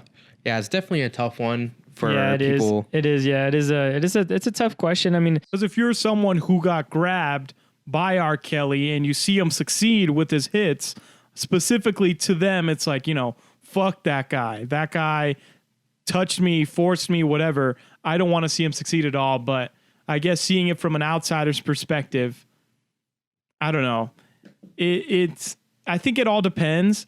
Like Louis C.K., he's that comedian who was accused with. I'm sure I think he came out and kind of admitted it. I know, bro. He like Louis C.K. What did he do? He was like jerking off in front of somebody on his chest or something in front of people. He told them to. He like was with a group of people and he was like, "Hey, I'm gonna start beating off," and nobody moved and he just started beating off, or I don't know. And like specific, like that case seems to me like Louis C.K. is a funny guy. He has something to offer in terms of entertainment. Yeah, but at the same time, like for what he did, I mean, that specific one, Louis C.K., I don't see as being that bad. I think he was in his own home. And he gave him a warning. He's like, bro, He's like, I'm gonna start jerking off. And like he was on the phone too, right? There was other yeah, I stories don't where he really was, like, know on the exactly phone. what it was, but obviously he's guilty of not knowing where to fucking beat off. Like you could beat off in private. I think he was in his house. I think that's the but still, let's say I have people over for like dinner and I'm just sitting in my clothes, like I'm sitting over there, and I just tell them, like, even if I'm in my house, I'm comfortable, I'm in my fucking slippers, I'm chilling. Yeah, regardless, I get where you're. I think I get where you're going. I'm gonna start beating off. I get it's if weird you don't regardless. Get up, like I don't know. It just seems like if I tell the people I'm gonna beat off, I'm joking. Like I'm not serious. Yeah, you're not actually gonna whip It's definitely out. a weird thing for him to do, to go ahead and do that. Like it's definitely something that a normal person wouldn't do. But at the same time, I don't think it's as bad as what Bill Cosby did or what Kevin Spacey is accused of and things like that. Than Louis C.K. Like yeah, I don't of know. course. Obviously, he did something worse, but Bill Cosby, I don't know. I wasn't around back then, but when TV only had, I'm not sure, like 5, 6, 7 channels, Bill Cosby was one of them. And he was ginormous. I think I was arguing with my dad. Not arguing, just talking with my dad. Bill Cosby was probably at one point the most popular person in the world. Yeah, I think Bill Cosby. In terms of show and everything, he was probably one of the most popular people in the world. Because he did the Bill Cosby show, and that ran for a long time, and that was probably one of the most popular shows on TV. And then he did the kids say the darkest things, and that was the funny thing too. But I don't know, man. He did some movies too. What was that? Ghost Dad or something? Yeah, I'm not too sure. It just, you have to go back to like what Dave Chappelle was saying, right? Like he's a good guy in terms of him portraying like a good black family back then, back in the day. It was very brave of him, to be honest. You wouldn't think that American culture or white culture in general would accept a Bill Cosby show, especially if it was 5 black family members. And what Dave Chappelle said too, he paid for the PA system that Martin Luther King spoke out of in his I Have a Dream speech. Like they do good things, but I kind of get what Alex is saying. If you're somebody who, I don't want to say struggles, like let's say for example, Crystalia, right? I saw people reacting to Crystalia and how he was grooming young women, and they were saying that Crystalia needs help. He's sick. He's someone who is sick, who needs mental help and needs to get better through, I'm not sure, like therapy or doctors or whatever. I don't want to say, like, for example, like Kevin Spacey. I don't want to just give him, it almost seems like an excuse just to be like, he's exactly sick. He's mentally ill. That's why he's doing this, when it's definite that he understands what he's doing and he knows that it's wrong, or else he'd be out in the public doing it all day. Yeah. But he knows that it's wrong. I don't know. Yeah, dude, I don't know either, bro. It's a touchy subject. I feel like, I don't know. Whatever happens, right, dude? Like, if it doesn't affect me, even if it did affect me and they did something horrible like that, like if Kevin Spacey was my favorite actor, then that comes up. It's like, yeah, I don't care about you no more. If you get canceled, whatever, bro. Like, to me, I guess personally, that's how I feel about it. But I don't know if you guys want to keep talking about that rape culture and that sort of thing. But I wanted to, because I know that you're like you're one of the best card players I know, right? But you're also one of the best video game players that I know. Completely changing the subject, bro. Like, completely change the subject. But I wanted to talk about like kind of because you're one of the best video game players that I know. Like Mortal Kombat, you're a beast. Call of Duty, you're a beast. So it's like, dude, like, what are some of the games that you're playing right now? Like, what are the things that? Right now, I'm still playing Mortal Kombat casually, but you got the new one? Yeah, the new one. It was X, right? Mortal Kombat X. Mortal Kombat 11. And then 11. Yeah. Yeah, so I played MKX, and then on the rank, the highest thing I got was like 6. Damn. 6 in the world. Number 6 in the world in Mortal Kombat X or the X, 10? the last one. Mortal Kombat 10? Yeah. Damn, number 6 in the world, big homie? I used to stream a lot, yeah. I know, I remember. I should do it more. Yeah, you should, dude. You really should. I haven't been really been playing rank, but there's this game mode called King of the Hill where I think the max people that can join are like 8, and then like if someone leaves, then someone else can join. But I've been playing Mortal Kombat. I think I'm still top 100 in the King of the Hill, bro. for the newest one right now. Yeah, my homies always tell me like, yeah, you need to keep streaming. You bro. need to, dude. Stop. I remember back in the day, you used to stream. I used to watch your shit. I was subscribing and everything, dude. I remember getting emails like, oh, Spiz Isaac dropped a new video or whatever, and I'd watch it. I'm like, damn, this fool's doing work out here, bro. Yeah, like I would compete in the last Mortal Kombat in like pro tournaments. They call it ESL.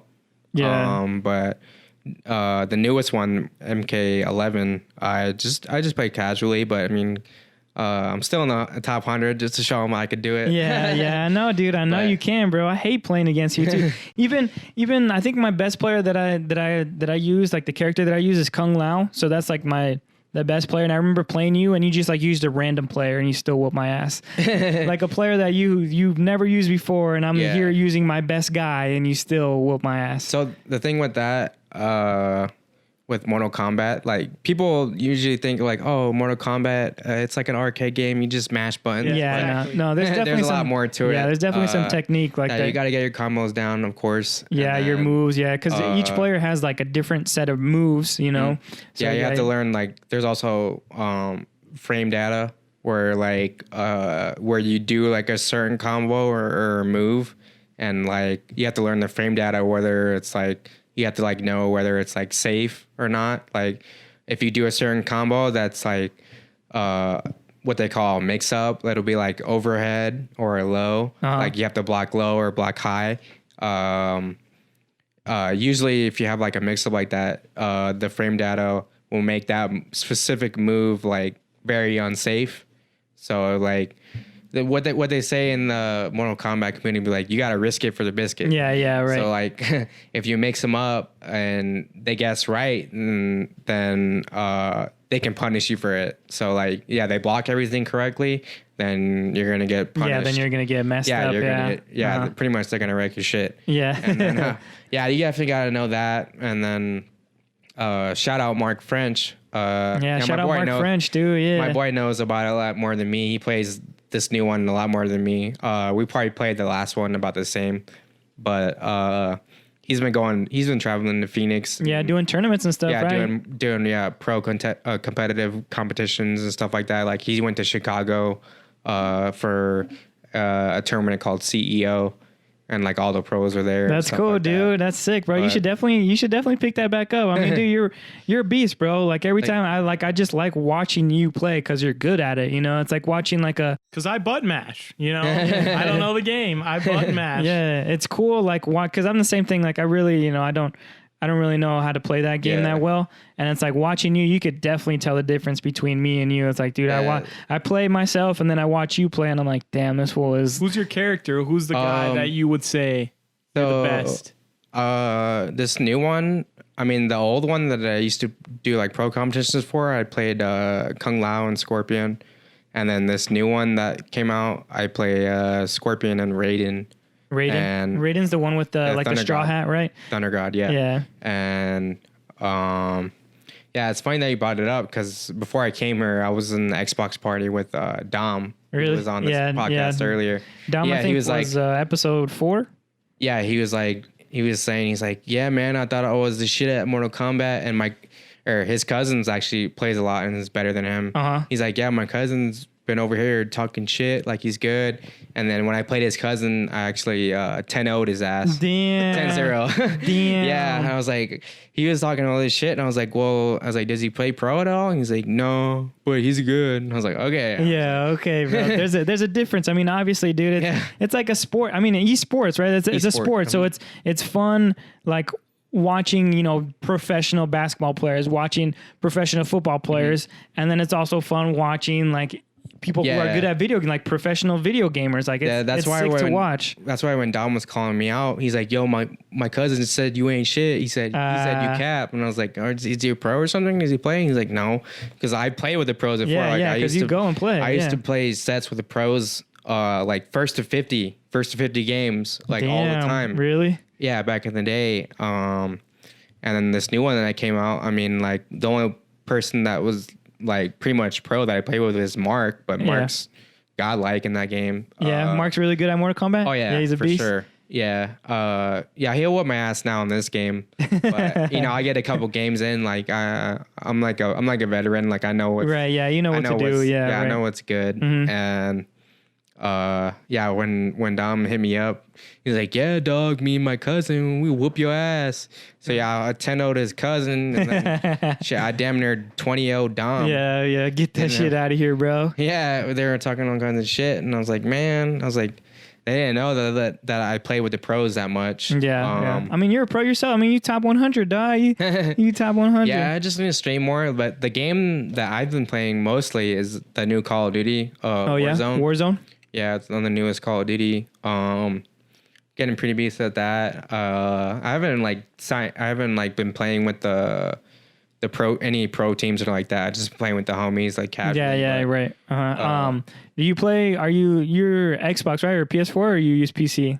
So I have Xbox and PS4 and PC, but what are you most usually? of the homies are on Xbox, so I play on Xbox. Gotcha, just to be on the party and everything, just to have the party going. You've been playing Warzone too, right? You play Warzone. What do you play? Like squads? You just do solo? So yeah, I prefer to play with homies. Like I don't ever really play solo. Like I don't know, I just think it's funner playing with friends. Yeah. Like, I have some homies that are really good. Like my buddy Angel, I went to high school with. But it's cross compatible, which is what I really like. Exactly. Because my buddy Angel plays on the PC? keyboard. Yeah, keyboard and mouse. So we can play with each other. So we've been playing. So you can invite. So you're on, like, let's say you're playing on Xbox, right? You can invite that dude who's on PC to your game. Yeah, so we can play with Xbox, can play with PC or PS4 or whatever. But he just can't be in the party, or does that? No, he can be in the party. So what my buddy Angel does is he has Xbox too. So he'll just he downloaded an app on the computer, and then he'll join the party on the app through the computer, and then join on PC. And then just play through his PC. But yeah, if you want to go pro with shooter games specifically, PC's definitely the way to go for that. Yeah, PC's the way to go. Yeah, because those are always the ones because we play a little. I mean, I play a little bit when I do play. It's always the PCs that are always at the top of the leaderboards, dude. They're always the best ones on the PC. Like top streamers, stuff like. Yeah, what's the advantage? What's the advantage of the mouse, dude? Your mouse and words, I've seen it from someone playing the PC, playing GTA, for example. He can aim. How he was using his mouse to aim at enemies was just perfect. And you can't do that on a PS4 or an Xbox controller. You can have a little bit of control with the analog stick, but with that mouse, it's way easier. You just have more control. So the one thing about that is with keyboard and mouse, you know what I mean? It's just it's just a cursor. You can just it's easier to move, right? Slide. Yeah. Right. I mean, I'm used for shooter games specifically. I'm just used to a controller. Yeah, just because you've always played it like that. Yeah, I mean, I can hang in there. And with you put your sensitivity all the way up, bro. You put my sensitivity on the Xbox is max sensitivity. Yeah, that's crazy. I cannot do that, bro. But the thing about the advantage with the computer is not only you can just aim on your cursor to their head right away, but the thing is the computer runs a lot smoother. Oh, I see. So it's the frame less rate, glitchy. Yeah, the frame rates. Again, as long as you have a beast computer, as long as you have a good PC that runs. The frame rate is so much faster, and then your internet runs so much smoother. It's just easier for computer players to play. I mean, with the new Xbox and PS5 that are coming out, I'm not sure how. I mean, I'm sure that's going to run hella smooth, but right, the PC will always have better specs. They'll just have the advantage. Specs. Yeah, they'll have the advantage over the console games, dude. How do you feel about the new consoles coming out too? Because you mentioned the PS5 and the new Xbox. What's the new Xbox going to be called? Do you know? I forgot, honestly. I saw the thing. It was Xbox, what was it, Scarlet or something like that? I have no idea. Yeah, I have no idea, to be honest. Because PlayStation just keeps it real easy. They just keep PS1, PS2, PS3, PS4, PS5. And Xbox got the regular Xbox, and they went 360, and then now they have the Xbox One. So it's kind of like they're mixing up their names and stuff. So we don't. I don't know what it's called. Scarlet or Scorpion or something like that. Xbox Series X. But I mean, I have a PC, working my brother in Microsoft and stuff. So like technically, I could play on my PC and then just hook up an adapter with my controller. Yeah, so yeah, right. Because you can play with the controller. Yeah. Yeah, you can play with the controller. And it'll just run a little bit smoother and things like that. Yeah, like the homie Mark's been playing on PC like for fighting games. Like fighting games, people usually play like on a little play stick. You know what I mean? Like I see what you're saying. Yeah. Like a throwback kind of control, like a throwback kind of thing, a lot a of joystick. pros do that, but like the top player in like fighting games, like Mortal Kombat or Injustice or whatever, actually plays on a regular controller. Really? Like me, yeah. It's just preference, honestly. Yeah, yeah. But in terms of what platform you run on, PC will always be superior. PC just got like you said, like the better specs. Like they just got the frame rates better. It's more smoother, dude. Yeah, you can always update your graphics card and other shit like that. Yeah, yeah. To where it's like runs like super smooth. Yeah, I don't really know. Do you go through Steam, right? Like let's say you want to download Call of Duty Warzone on the PC. You go through Steam, right? Where do you go? Yeah, Steam. My buddy downloaded. What is Steam? What is Steam? It's like a little app. We don't know. Obviously, there's people out there who probably are like, dude, you fucking idiots. How do you not know what Steam is like? Yeah, I don't know what Steam is. It's like a little app. It's like an app where you can. It's like a pretty much like do you have PS4 or Xbox? Both. Yeah. Okay. So it's like the store. It's pretty much like a store where you can just buy games. And I see. So it's like the Xbox store, like the PlayStation Network or whatever. Steam on a computer. If you download the app, and Steam will have like thousands of games that you can download, and then you can run everything off Steam. So like Call of Duty or Warzone specifically is free. Yeah, Warzone's a free game, you go to right? Steam on the computer. I have Steam on my computer as well. And then it'll be like Call of Duty Warzone free. You can download. You just download it to your Steam app. And then you open your Steam app, and then it'll have all your games right there, and you just click it. That's cool. So it's kind of like its own kind of like system within your PC. It's like your own kind of Xbox, but it's built into your PC. You just got to download that Steam app or whatever. Yeah, download Steam, and then you can download your games through Steam, and then play all the games you want. Like I have a shit ton of games on Steam. Okay, that I gotcha. play with my homies that play PC. But you said you mostly been on Call of Duty. I know the homies too have been running on Apex. You mess with Apex at all? So, Apex is also it's a free game, right? Apex is a free game. Similar It's a battle to royale. Warzone? Is it kind of just like you land, you get guns, like there's nothing? Yeah, right? it's the same. It's the same concept as Warzone. So Warzone specifically runs like 150 people. And damn. Apex only runs 60 in a game, so the maps are smaller, of course. But I've played Apex too. Made Apex Predator like playing at a pro competitive level, but I didn't get too much into it. Like I played it when it first came out for the first few months or like up to a year. But like the only homies that play it are like George. Shout out George Garcia and Alex George now plays Apex, but George and Alex still on that Apex. Yeah, they play Apex, but occasionally like I'll hop on and carry their asses. Motherfuckers suck. Gotta carry them, bro. Carry them. I'll be like, because that's like the only game they play, and then I'll like download the new update after like months of not playing it, and then I'll run that shit. And I'm like, man, I thought this is your guys' game. Yeah, man. you guys Come been on. playing it, bro. Yeah. What's up, bro? That's funny. But yeah, Apex, since you asked that specifically, I know this girl, I ain't gonna name drop because she's a stripper. But, no, she's really funny. good. She's been streaming, and she's pretty much been playing at a pro level. And one time I played with her and George before, and then she would go off. I mean, she would carry George, but not your boy. Yeah, you'd be the one carrying her, huh? Yeah, I'll be putting in that work every time, and we'll be winning, and then I'm like, oh, George is like, how you gonna let a girl show you up, dog? Come on. That's funny. No, yeah, she's super fine. She's super cool. But I say her gamer tag. I won't say her name. Xylus Guy. Shout out Xylus Guy. Xylus Guy. Yeah. So she's a beast, right? She's a pro, you said? Damn near. Yeah, like, she's she pretty has close. pro rank. She has pro rank. On Apex? Yeah, Apex specifically, since David brought that up. Yeah, But did you mess with Fortnite at all? Because Fortnite's the same thing, right? Fortnite's kind of like the same battle concept. royale kind of thing. It's just animated, and Fortnite seems to be like same the concept. Dude, Fortnite's kind of like the most popular game, right? It's been the most popular It's game. not going away. yeah, Yeah, dude. I remember discussing with my friends. That's where the money's at. It's not Yeah. gonna go away, dude.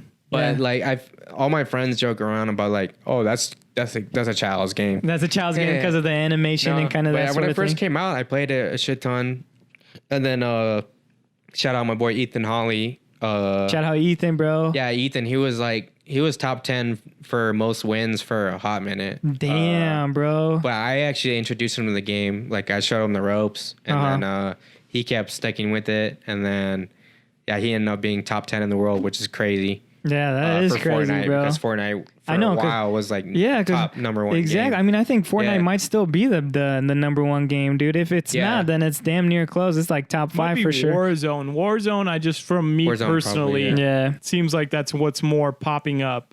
Yeah, I mean, it's just, dude, I don't know. Fortnite is kind of like a part of the culture now, dude, because now you see The like, dances. yeah, now you see Travis Scott doing his concerts and stuff like on Fortnite and going through there. And yeah, like the dances that they had on Fortnite. Now you see all these little kids doing those dance moves and Yeah. shit like that. But yeah, it feels like Fortnite is kind of like a part of culture now. And then like David said, it's Definitely. not Like, really they got going a little away. dance, you know. Yeah, the floss But dance. Ethan. I showed him the game, and he didn't play until like a couple months after it actually came out, and Right. then he got into it, and then I started switching to other games because me personally, I just like to switch games. I can't stay on one. You get Or, kind of tired off like of I'll go back to it, but like Yeah. this fool ended up getting like top 10 in wins. That's and, crazy, bro. Yeah, overall wins, and then I would join the party, be like, oh yeah, this my boy Isaac, he's the OG, and then he'd be like playing with his random friends that he met online that are really good or whatever. Yeah, He'd be just like, other this is my players. boy, he can hang with us. Yeah. And I joined the party, I'd be going off. That's funny, Playing with bro. them, and I was like, yeah, dog. I was like, yeah, I'm the veteran. Dog. It's me. I showed you this game, bro. That's Yeah. funny, dude. But yeah, Fortnite, dude, it seems like it's just not going away. It's a free game too. You just got to go through the in-game purchases. You know, you got to buy the new skins. You got to buy, the certain things that make you look cool and stuff like that. So that's how they make their money. And it's crazy, dude, because Travis Scott had a little concert in there. They keep updating. They do from one season to the next season. They keep updating and doing those things. But man, I don't know, dude. Like I feel like video games is something that I feel like I can't stop playing. Like, you know how it's like, oh, video games is kind of for little kids. It's like, I don't know, dude. Like I love playing video games, dude. It's like, it's fun. It's fun to play, dude. And even like, I don't know, whatever, dude, whatever kind of game like it is, I'm down to like check it out. Like, have you played The Last of Us? That recently came out. So it's a PlayStation 4 game. It recently came out, I think like last week or maybe the week before. Did you ever check that out? Like, Last of Us, I've never heard of it. No, Never I'm heard just of it? kidding. No, it's an amazing game. yeah, you played it? Never heard. Yeah, like it's PS4 only game. Yeah, I might be able to PS4, play right? it on PC maybe. But yeah, no, that game. It's It's not like a competitive game. It's It's like a story game, right? Yeah, it's a story game. Yeah. But yeah, after I played the first one, I was like, oh my god, that game was amazing.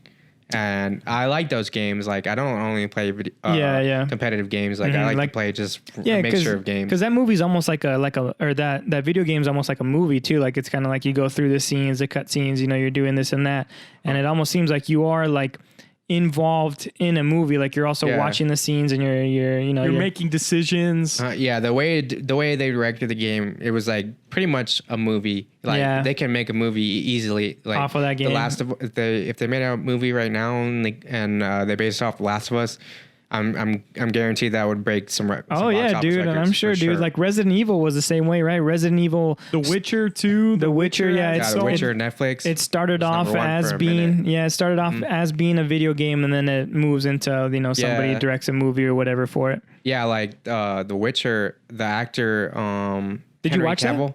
Yeah, I watched it. You watched it? Do you on recommend Netflix.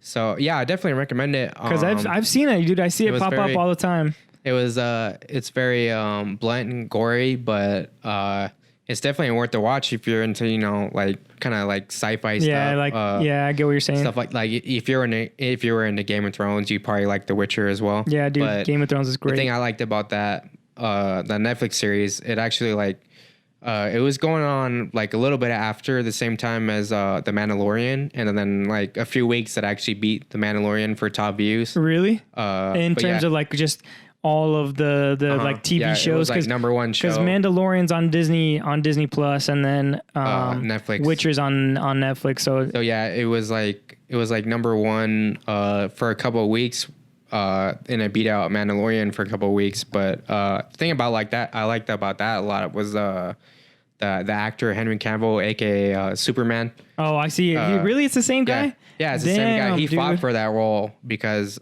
he's all into video games as well. And he played The Witcher before he figured out that this was coming out on Netflix. Oh, really? So he fought for that role. So he knows kind of the backstory of Witcher because he Yeah. played it and did that sort of thing. He had to fight for that role big time, and then he got it. So I'm glad he did that. And that show was awesome. I need to look at it, dude. I need to watch it because I'm definitely into those kind of shows where it is kind of that sort of. I mean, I thought that I wasn't, Then I started watching Game of Thrones and things like that, and it's like, dude, it's good, dude. It's good. It's not obviously it is sci-fi, so it's like some things that are out of this world, kind of like Stranger Things. Stranger Things is kind of the same sort of style where it is kind of like a sci-fi themed where it's like things from out of this world or whatever are happening, but I'm into that sort of stuff. I definitely got to check out The Witcher then. Now with your recommendation, and now especially with Superman being the main guy, dude. I didn't even know, dude. You didn't know it was him and acting? now that I'm picturing The Witcher and seeing the preview and everything, it's like, dude, that's definitely Superman, bro. That's definitely him. Yeah, he did that role, and it was a top show for a minute. But yeah, as far as that goes, he fought for that role. Good for him. Yeah, he got it, bro. It did really That's well. cool. And then exactly, and like you said, it did really well. So What that's shows? good. What shows you into, David? Yeah, what you got going on, bro? What you got going on? He refuses to watch Game of Thrones. He says he's not down for that. I don't know why. Like, I've seen Alex watch Game of Thrones, and I watched like a dragon burn an entire army of soldiers, and I'm still not into it. I don't know. Have you seen it? You seen Game of Thrones? Yeah. I don't know. What shows am I into now? I have no idea. Maybe like the only one I've watched is the animated series. I don't know. F is for Families on Netflix. It's just like a Bill Burr. I've never heard a show cuss as much as F is for Family. They just cussed. It was wild. Because Bill Burr, that's who Bill Burr is. You know who Bill Burr? He's Bill Burr. That's kind of, if you watch a comedy special of this dude, like that's all he does is he does cuss, and he says the F word always. And I'm sure that F is for family thing is kind of like a play on words, right? Because F is really for fuck, because that's what he says all the time, right? Because that's what he says. So Bill Burr is just that type of dude who is kind of like, he cusses a lot, and he's from Boston, right? So he's got that accent, he's got that sort of attitude, that Boston attitude where it's, you're kind of, you seem angry all the time, right? You seem like you're pissed off all the time. But I've never seen Efforts for Family. I think it's also a top 10 on Netflix. I think it's top 10 somewhere, right? I think it might be top 10. Just whenever the season comes out, there's just some, whenever something drops, they put it in the top 10, I assume, just so they can promote it more. Get more views to it. I don't really know. When he asked me that question, I started thinking like there's not really any show where I'm like, I don't know, not Did right you say now. it was like an animated show? Yeah, it was animated show. It's kind of similar to, I guess, like Family Guy, but it's more vulgar and things like that. And it's based. I'm into all kinds of. Yeah. Me too. I like animated shows too, dude. I mess with some animated shows, but some animated shows are like some of my favorite. But it's more like Family Guy style. Yeah, it's more like Family Guy style. Like it's more like that sort of family oriented show, but it's based back in like the 80s or something like that. But yeah, I haven't seen it. I think it is. I think I already said it, but I think it is top 10 on Netflix, or at least it was for a time. But wait, do you like anime shows? Anime like Dragon Ball Z or I love Dragon Ball Z. Naruto. Love Dragon Ball Z.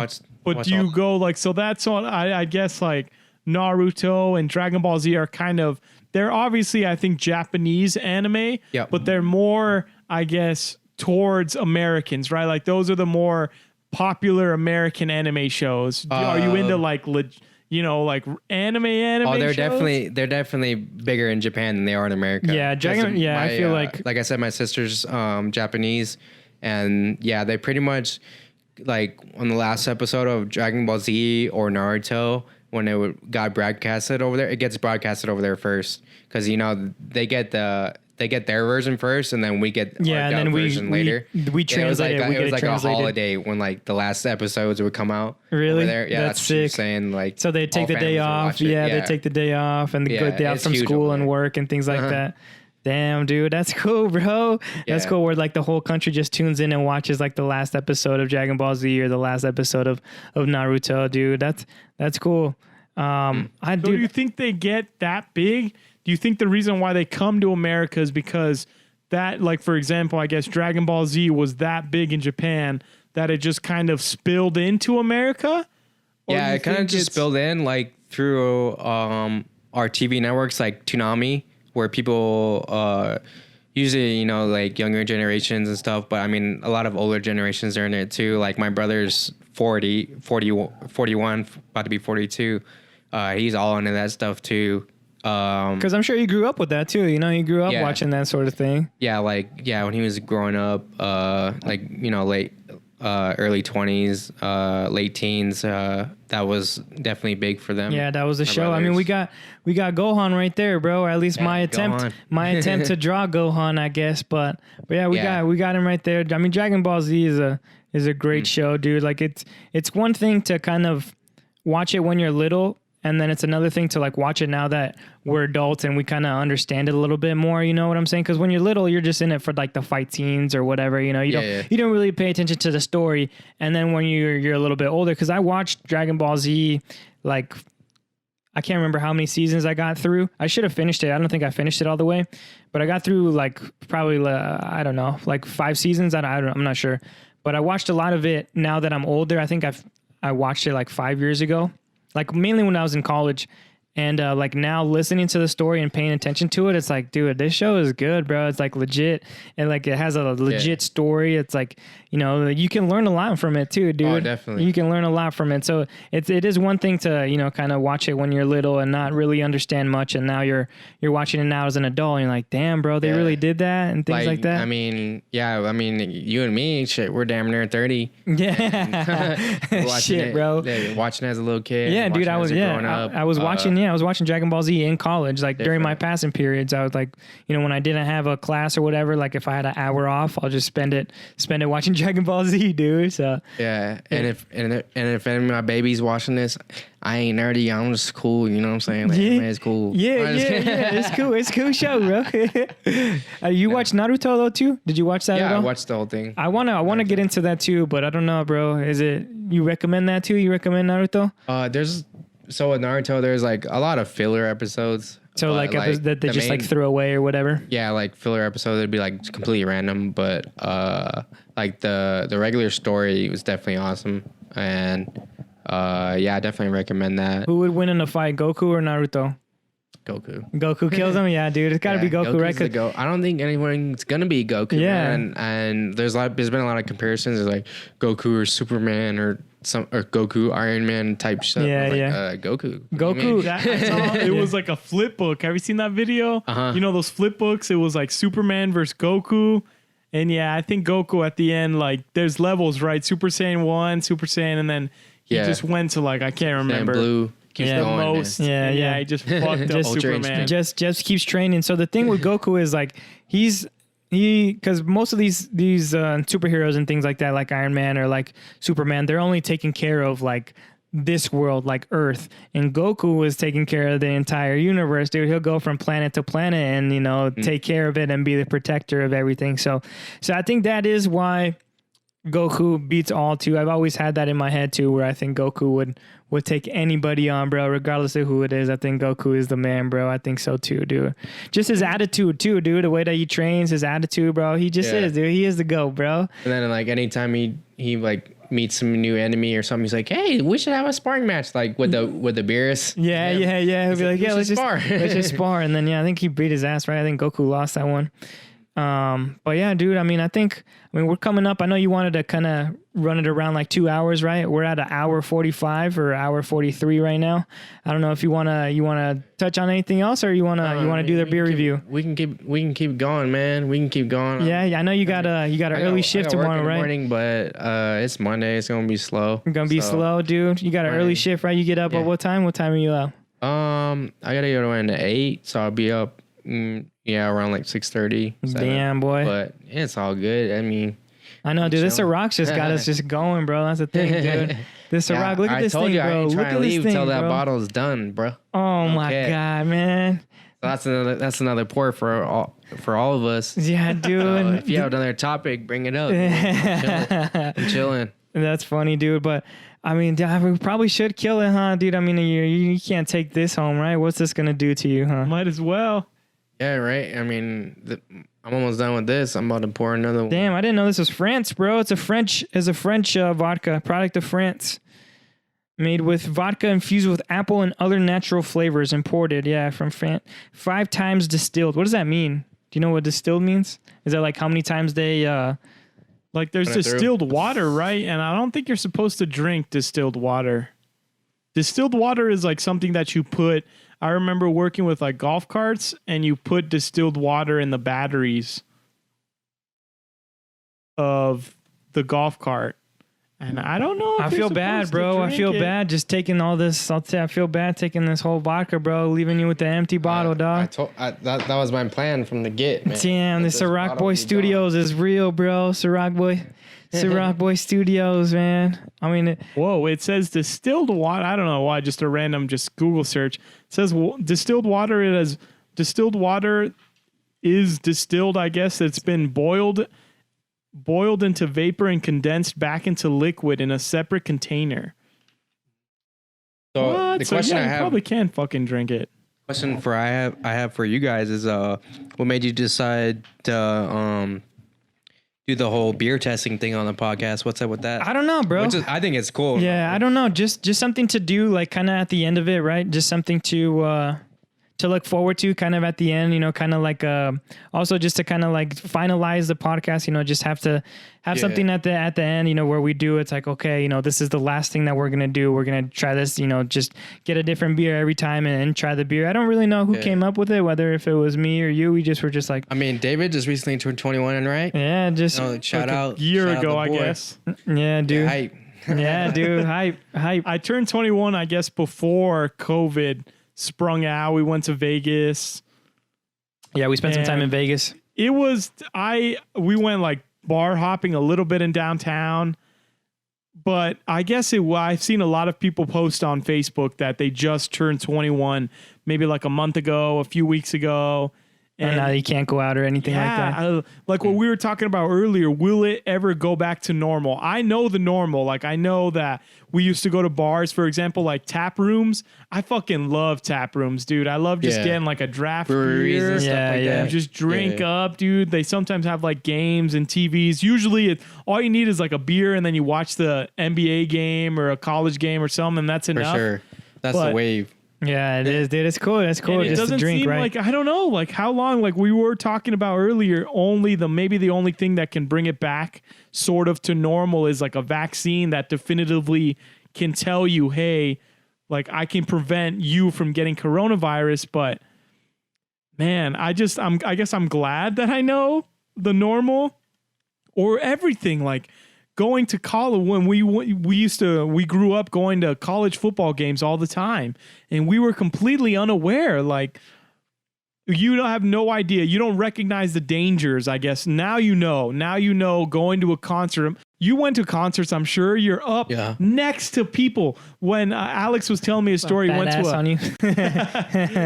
to a Tyler the Creator concert, and Tyler, he started telling people, hey, get up, like there was seats. Yeah. And he was telling people, hey, get closer to the stage. And then you're just all combined right there. Uh-huh. And you're all next to each other, and no one really knew back then that something bad can happen. And you're like, whoa, bro, that's a COVID hotspot right there. Like that, everybody there is gonna get COVID. Yeah, like I want to say like late January. That's the last concert I went to.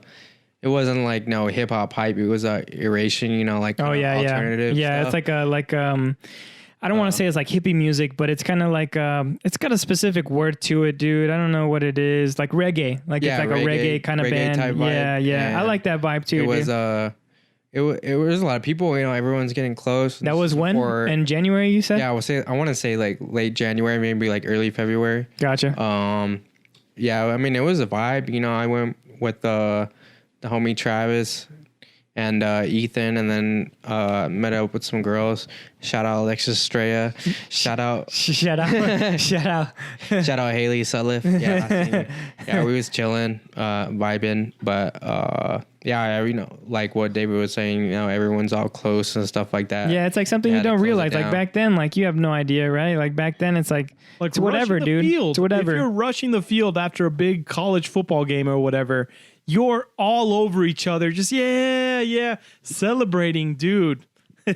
And now you look back at it and you're like, shit, dude, that's bad. You can't do that now. That's why I feel bad for, like, you know, all the generation that during the quarantine that turned 21. Yeah, exactly. It's like, damn, they can't experience everything. Yeah, they can't go out. Yeah, they got to limit themselves a little bit. David turned 21 when? August. So so he's about to be 22. Yeah, so he's gonna be 22 in next month. You experienced everything for a bit, but like everyone around the same age got 21. That turned 21 during during these times. Quarantine. Yeah, I feel bad, but at the same time, you know, you got to keep safe. Yeah, right. Yeah, that's true, dude. I mean, it sucks. It definitely sucks, dude, for those people that did turn 21. You know, it's a big thing. It's a big, you know, thing to turn 21. It's a big event in your life. You know, you get to drink now legally. You get to go out, order beers at a restaurant. You get to go to the bars. You get to go to the clubs now. Like, you're free, dude. You almost like, you get to do everything now. Like, you're 21. Like, that's it, bro. Like, you're now like considered to be able to do whatever you want, except for like renting a car, I guess. I guess renting a car is the only thing, But still, dude, like you turn 21, you're able to do it all now. You're able to drink beer whenever you want, or drink alcohol, you know, whatever. Go buy it. You know, no one's gonna get mad at you, or you're not doing anything wrong. But you know, I guess they could celebrate at home. You know, they can go and get a couple beers and celebrate at home. But it is what it is. Yeah, dude, it is. It sucks, bro. Person like he goes out a lot. And I mean, I'm not saying I'm proud of it, but I'm definitely like a regular downtown. You know, it just have fun, get lit, meet new people all the time. Uh-huh. Whether, you know, I make a homie or meet some baddies, whatever. Yeah. Just to socialize, right? Just to get out, just to meet new people, just to have a good time, exactly. Just to live life, dude. Do your thing. But now, like this COVID thing, just put everything to a halt, bro. It stopped everything, and hopefully soon, you know, we can go back and try to live as much, you know, as normally as we can, you know. But I'm always gonna be like scared, dude. That's what I fear. Every time now, I've went to the grocery store enough during COVID to where now I don't think it's ever going to change. I'm always going to go to the grocery store and be scared that I'm going to catch something that, I don't know. Like, I was someone who was completely unaware. You go to the grocery store, you grab this, you grab that, you punch in your debit card or credit card number, you do all this, and you don't think about all the things like everybody touches that same keypad that you've just touched. Everybody types in the same numbers. Everybody grabs the same bag of chips that you just touched. I don't know. Yeah. You were unaware of that stuff back then, and now I don't think I'll ever go back to a grocery store and be as comfortable as I was before. Yeah, that's why I was asking for David's opinion specifically, because, you know, he's around that same age where, you know, everyone that's getting to that age, turning 21, you know, I mean, like, oh, I'm a full adult, I do whatever the hell I want. Type stuff. You know, I mean, of course it's a bummer, but you got to deal with it on how you can. Yeah, it's true. You just gotta, you know, you gotta go through it. You gotta take the proper precautions and, you know, take care of yourself. And, you know, with you taking care of yourself, you're then able to take care of, you know, the people that are around you, you know, especially your grandparents and the older people, the people that are, you know, what's that called, like predisposed or whatever to Pre-existing to have conditions and pre-existing conditions. Yeah, so you take care of yourself, you're able to take care of anybody else or everybody else around you. So you just got to do what you got to do. It does suck, bro, but like everything, dude, you just got to do it. Like going to school, dude. Like I had no idea. I didn't go to school this semester during COVID, but before then, did you go to college? You go like test days. You remember fucking test days on college? Whole room packed. Oh yeah. Every single seat packed. Definitely. Shoulder to shoulder. You're struggling to find a spot to sit. And now with COVID, it just makes you more, I don't know. I'm not saying that let's say every single semester you have a finals, you have tests. You don't get the flu, right? Like every time I took a test, it's not like I go away and I get the flu or I contract something that another student gave to me. I'm not saying that is a regularity even back then, but it's just something that you didn't think about back then. You didn't think about it. It's true. Maybe it's a good thing that now people are more aware and self-conscious that even like, let's say wearing a mask, dude, if just spitting, right? Like I'm spitting into this mic. My droplets, my spit is going into this mic. If I had a mask, common sense, like it's going to stop my spit, my droplets from going into the mic. Yep. That is very true, dude.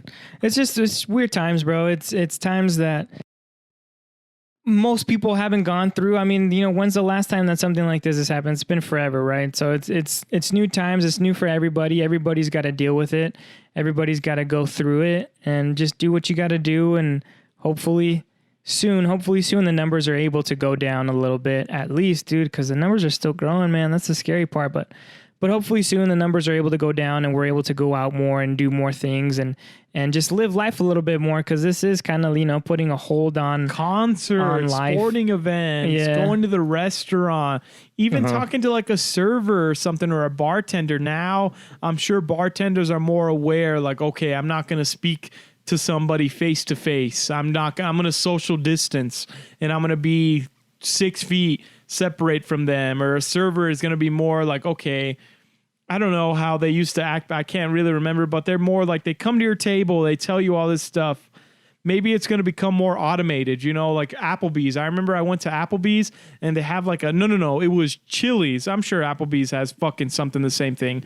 But Chili's had like a tablet where you enter your order. Right. I know what you're talking about, where it's like you can check out on the tablet. Yeah, exactly. You check out, you can pay swipe your card. You can do it all. Literally, you can do it all on the tablet. Tip, just someone brings you your food and there you go.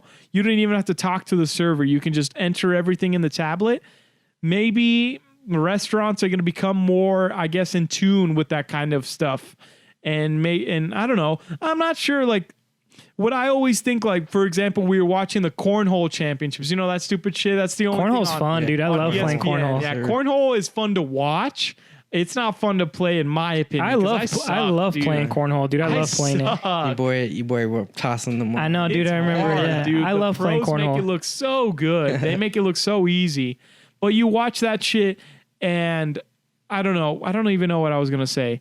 To be honest, just how they're like social distancing, maybe, or they're wearing masks, because we were watching it a little bit too. Well, exactly. Okay, I remember now. It was like those people are social distancing or wearing masks, even though I feel like they're sick, right? Let's say the NBA starts tomorrow. You watch the NBA players, they're going to be up on each other. There's not going to be any difference, right? You don't want it to be any difference. You don't want the NBA to be weaker. For example, like defense, let's say. You don't want the defender to be 6 feet back, right? You want the defender to be up close to the ball handler. So what I'm thinking is, why, I don't know, like the cornhole, I think the example what I wanted to say was those cornhole players, they're not sick. They didn't test positive for COVID. Why do they have to wear a mask? Why do they have to social distance even though they don't have COVID? Yeah, I don't know. Yeah, like, I don't know. It's a good question, I guess. They actually wear masks when they play? Yeah, they were. Yeah, they were. Man, and there's announcers there, ESPN announcers, that there's one announcer over here and there's another announcer 6 feet. And if you remember back then, when you would announce like a basketball game, the announcers would be shoulder to shoulder speaking to one another. But now there's one over here and there's one over here. But if you think about it, like if that guy's not sick and that guy's not sick, then why not just bring them together, right? Yeah. Like, then why not? I think that's what I'm comparing it to the NBA. If you have LeBron James playing against, I don't know, like Chris Paul or something, and they're both not sick, then they're going to be up close to each other. Yeah. Why? I don't know. Why punish people who aren't sick? Why have the announcers for ESPN speak to each other from 6 feet away, even though they're not sick? Yeah, I mean, it kind of seems like overkill, right? But at the same time, it's like they are being as safe as they can. It's kind of just like a regulation thing. Yeah, I'm sure there's probably some rules or whatever it is. When we see the new NBA season coming on, like ain't nobody gonna be wearing face masks when they play. Yeah, you you know can't. You can't work out with the can't. mask, Yeah. dude. You just can't. Yeah, so like I mean, I'm sure they go through regulations where they test them before. Like, all right, everyone's good. They didn't test positive. Then yeah, go at it, have fun. Yeah, right, play. exactly.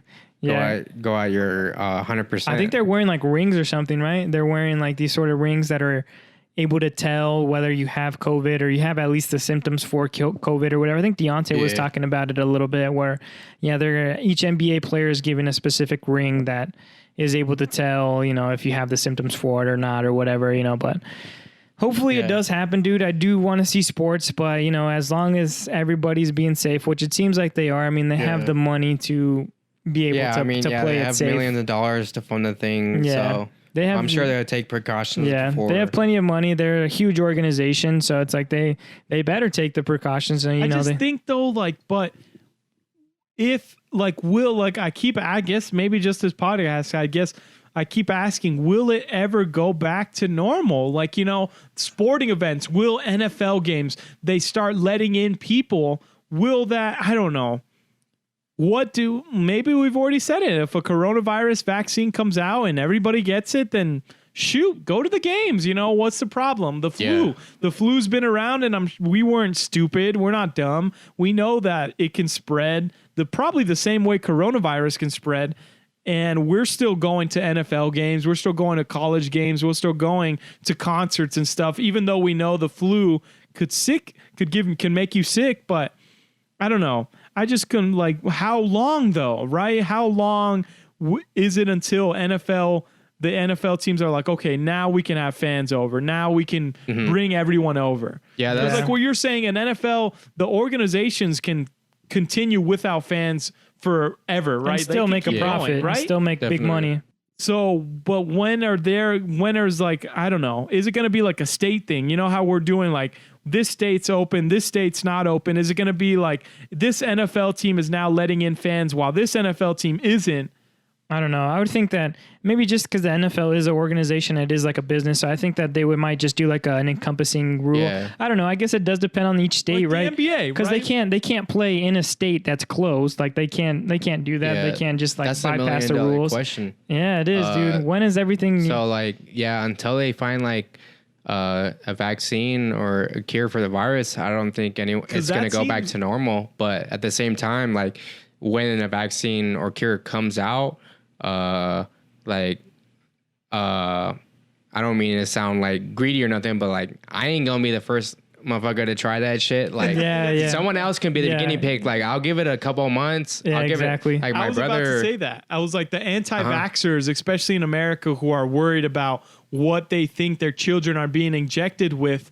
They're not just going to be the first ones to be like, oh, a coronavirus vaccine out. Oh, I'm going to go get that shit immediately. Yeah. Like you do. It's a good point, dude. You want to watch out. It's almost like buying the PS4 and the Xbox, the new Xbox. You don't want to immediately buy it because what if something's wrong with it? Yeah, what if something, Yeah, and it's malfunctioning. Yeah, you spend all that money and something, there's a glitch to it or just something like a malfunction or, it's defective or whatever. So it's my brother, he's an OG. Well, not my oldest brother, but my middle-aged brother. He's like 37.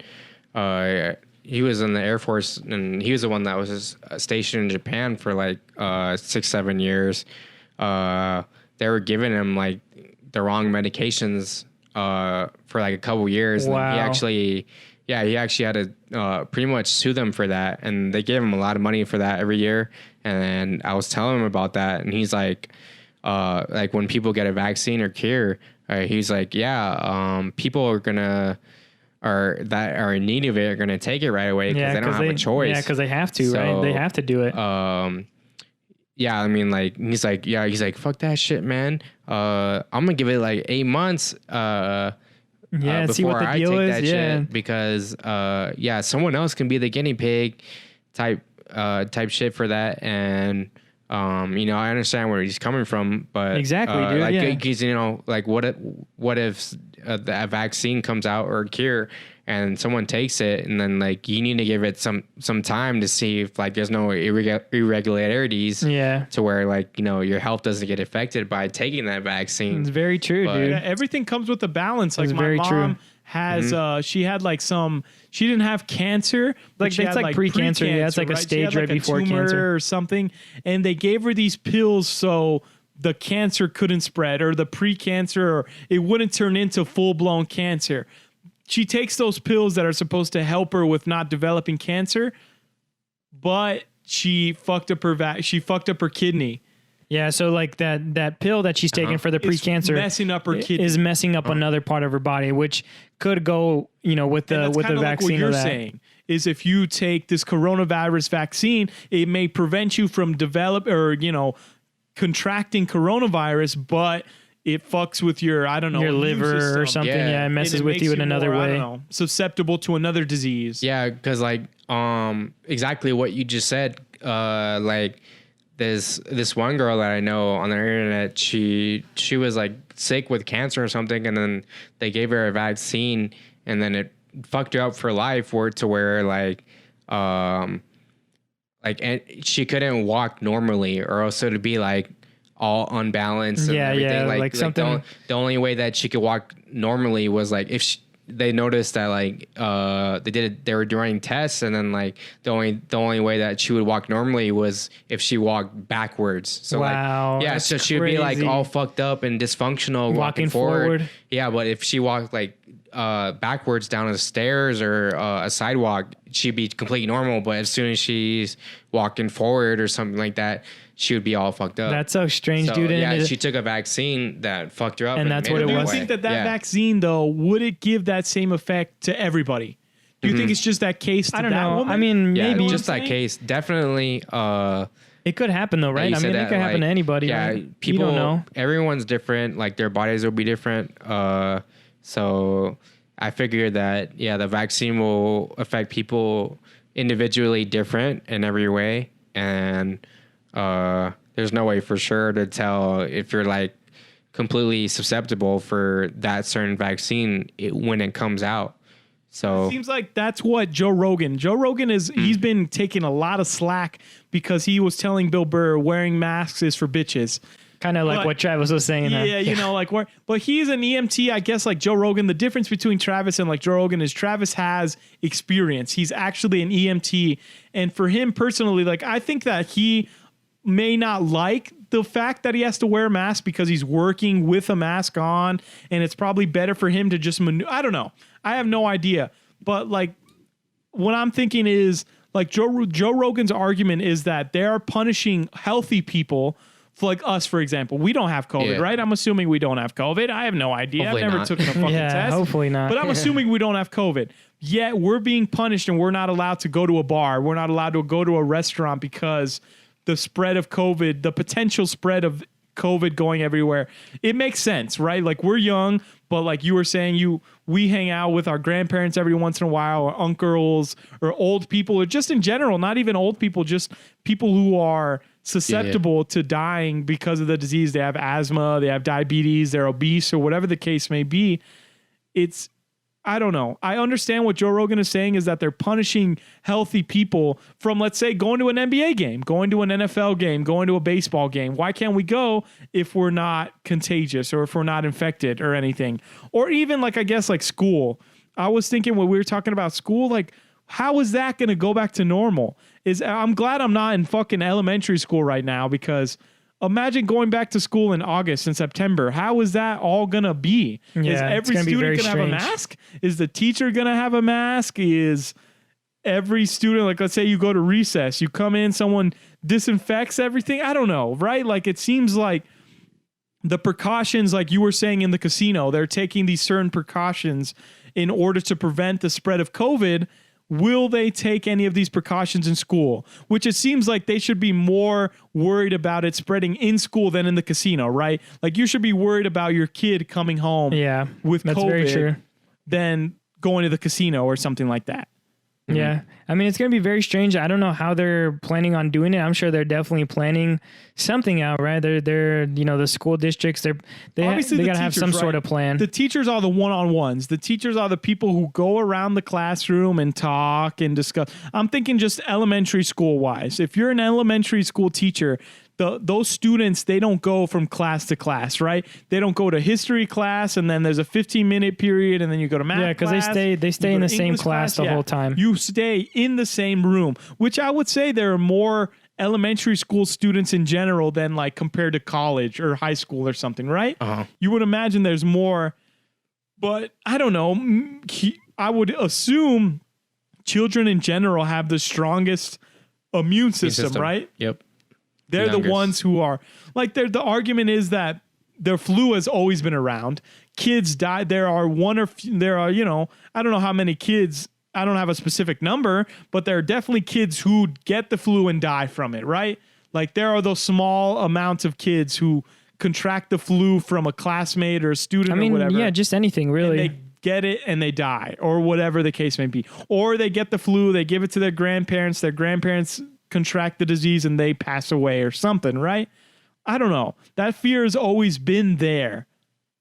It just seems like now it's just like it's heightened more. COVID's different. Yeah, like, it's heightened COVID's different, but what people, so like, I don't know how many people have died specifically. It's like in America, I think the number's at like 130 or something, or 150, let's say. 150,000 people have died from COVID. And then there are other people who argue like, oh, the flu kills, I don't know how many people a year. Let's say like 60, 70,000 people a year. Yeah. Obviously, COVID hasn't been around for a year, so it's different. It's a different disease. It's not just the same beast as the flu. It's different. It's definitely spreading. It seems like it's spreading differently than the flu. Yeah, it does. It's different. It is. It's definitely different. It seems more mutated and just like out of control, really, because we don't know how to control it. But it's 2 hours, bro. You guys ready for that beer review? You guys ready? You ready? You got anything else? I'm ready for that. But as to your question, David, I mean, like the last pandemic that we had that was anything close to this was what was it? 1920s. It was the Spanish flu. Yeah, the Spanish flu was like the 1918. Yeah, 1918. Spanish flu. Yeah, exactly. Over 100 years ago. Yeah, my dad dropped some knowledge about that. Let's hear it. But yeah, he was like, I mean, this COVID to come down, and it's obviously it's not as serious because millions and millions and millions of more people died from the Spanish flu, but it could have been from like the lack of technology. Yeah, because medication, is way everything more advanced now than it's it very was true. then. But as in terms of seriousness of the disease, the damage the disease can handle, it's not as serious as that. But I mean, I'm not gonna say it's not as serious because a lot of people died from it still. Of course, yeah, definitely. But statistically, younger people aren't as affected as people that that are in their 60s or over it. Right. Yeah. Because we do have like younger immune systems and immune systems that are able to take that in. For COVID, I think the numbers are in the millions. The cases are, I'm not sure what the case number is. I think it's over like 2 million, 3 million. In the whole world? Yeah. Yet only, I think not only, I'm still sad, but 500,000 people haven't died. 500,000 people have died from COVID. And like the Spanish flu, dude, I've heard that 500 million people contracted the disease. Just to like a wiki search, and 100 million people died. And I've heard that the Spanish flu was different because the most people who died were people who had strong immune systems. Young 20-year-olds were the ones who mostly died from the Spanish flu in 1918. That's strange, dude. I didn't know that. I didn't really know that. It was definitely more serious when it hit you than the coronavirus. But in terms of how potent it was, but like the coronavirus is clearly not as potent as that. Yeah, but like you said too, like how you mentioned that we're not. they weren't as medically advanced as we are now. So maybe it is the same level of potency. And what's helping us now is our medications and what we do have nowadays. So I mean, you know, who really knows? It's hard to compare the Spanish flu to the coronavirus now because it was 100 years ago and things are definitely different now and medicine is different. And I mean, different. People are different in general too, but it's hard to compare and look back at that. But like, you know, with how medically advanced we are now, you can tell like it's a serious problem if it's still affecting the way it is now. And if big corporations are shutting down and if states are shutting down and it's sports like MLB, NBA, like NFL, like no Olympics. Dude. Yeah, the Olympics got shut down. So it's serious because those big organizations like even March Madness, dude, March Madness on its own, just that month of playing college basketball games is $1 billion like business. It's $1 billion and they just shut it down because of how serious this really is. And it's really hard to say because the numbers aren't as big as you think that they are, but that doesn't mean that it's not scary. You know, it doesn't mean that it's something that you can just brush off because of these big organizations and these, you know, big companies that, you know, essentially run the country or run the world. Like they're shutting down, bro. They're losing money. The economy, you know, lost some money. And granted, it's back up now, but you know, during those times, dude, it was down, bro. So it's like people are losing actual money. So it's like, you got to think it's like, well, it's serious, dude. It's very serious. Mm-hmm. Yeah. Especially if you see, after seeing all these like CEOs from everything, like Bill Gates stepping down, exactly. People, you know, big companies stepping down type shit, definitely considered to be something serious because, you know, when you see those higher up guys, them people with big money, big money looking to retire and they buy some land in the middle of nowhere and some island, then you know something's real. Yeah, so. Dude, they're trying to get away, dude. They're trying to get out. They're like, you know what? I got enough money here. I don't got to be here no more. I don't got to work for this company no more. Let me get out. So they get out, you know, they quit or whatever, they resign, and then they go buy, you know, some land somewhere else and off on an island, dude, to where no one can reach them. So it's like, yeah, dude, this shit's serious, bro. It's very serious. It just sucks for, you know, people that, you know, who have like a regular class, middle class, low class people. They have to deal with this shit. Yeah, dude, it hurts. The government doesn't give a shit about them. Exactly, yeah, dude, it hurts. It hurts everybody. I mean, but yeah, you're right. Like the people that don't have enough money to really like keep afloat or to keep going, you know, it's like, dude, everybody's, you know, kind of taking a big hit, dude, and it sucks, bro. It really does. But you know, we got to do what we got to do right now. You know, we're in this, bro. You can't just wish it away. You can't just like, you know, be like, oh, it's gone. It's here today, but it's gone tomorrow. It's like, no, dude, it's always gonna stick with us, dude. It's always gonna be around, bro. Yeah, 100%. Yeah, but, dude. I mean, we talking about enough about that right now. But I'm ready for the beer review. Yeah, let's do it. Let's do it, bro. Man. Let's get this beer review going, bro. We at the end of the show again. Here we are, about to get this beer review popping. Isaac, yeah, dude, I don't really know what kind of caused us to start this beer review thing. I'm just glad that we're here now and drinking this beer because I'm just glad it's beer. Yeah, dude, because it's like it helps us, you know, taste more beer, bro. It helps us, like, you know, we're here reviewing beers, tasting beers that we haven't, you know, ever tried before. So, and it's just something to do, something to look forward to at the end of the show. To be honest, I don't know. Like, I think we were just. I'm not sure, to be honest. Yeah, I don't know how it started, but we just like let's just do it. Listen to our previous episodes. We have these lost episodes that are not released, and we didn't have any beer review. I don't know exactly what drove us to doing it. Man, I'm trying to think. Yeah, I don't really know. It just happened out of nowhere. We're just like, yo, should we just do like a beer review or something? Something extra extravagant to add to the just podcast, something. Yeah, just like a little segment or something. Yeah, just something to look forward to at the end of it. I appreciate you guys having me on. Dude, of course, bro. Dude, Portillo was telling me about this a long time ago, and I was like, it got stalled out for a minute. Yeah, but, I was always pressing you to keep doing it. It's true, dude. Yeah, he kept asking me. He was like, "Yo, dude." He's like, "Well, where's the link at? Where's the link at?" Yeah, and like, you gotta start somewhere. Yeah, and like where David said, you know, we recorded some episodes. We just felt like, I don't know, it just wasn't kind of the vibe that we were going for. So we just started fresh almost, and we just, went for it. And here we are now. I think this is our 9th episode, right? Yeah. No, I want to say 9th, dude. Yeah, I think you're right. I think it's 9th. Yeah, I think it's 9th episode. But yeah, here we are, bro. Today we have Mud Shark Brewery's Full Moon, not to be confused with Blue Moon. But actually, I would assume that it is pretty much the same, or at least, I would assume that it tastes the same. That's what they're going for, pretty right? similar. Why would you name it Full Moon if you're not going for an upper, like, you're trying to go for the better than Blue Moon. Yeah. So I would assume it's similar. I mean, we'll taste it here in a bit, but Mud Shark Brewery, it's located in Lake Havasu City, Arizona. I think that's the second brewery that we've tried from Lake Havasu.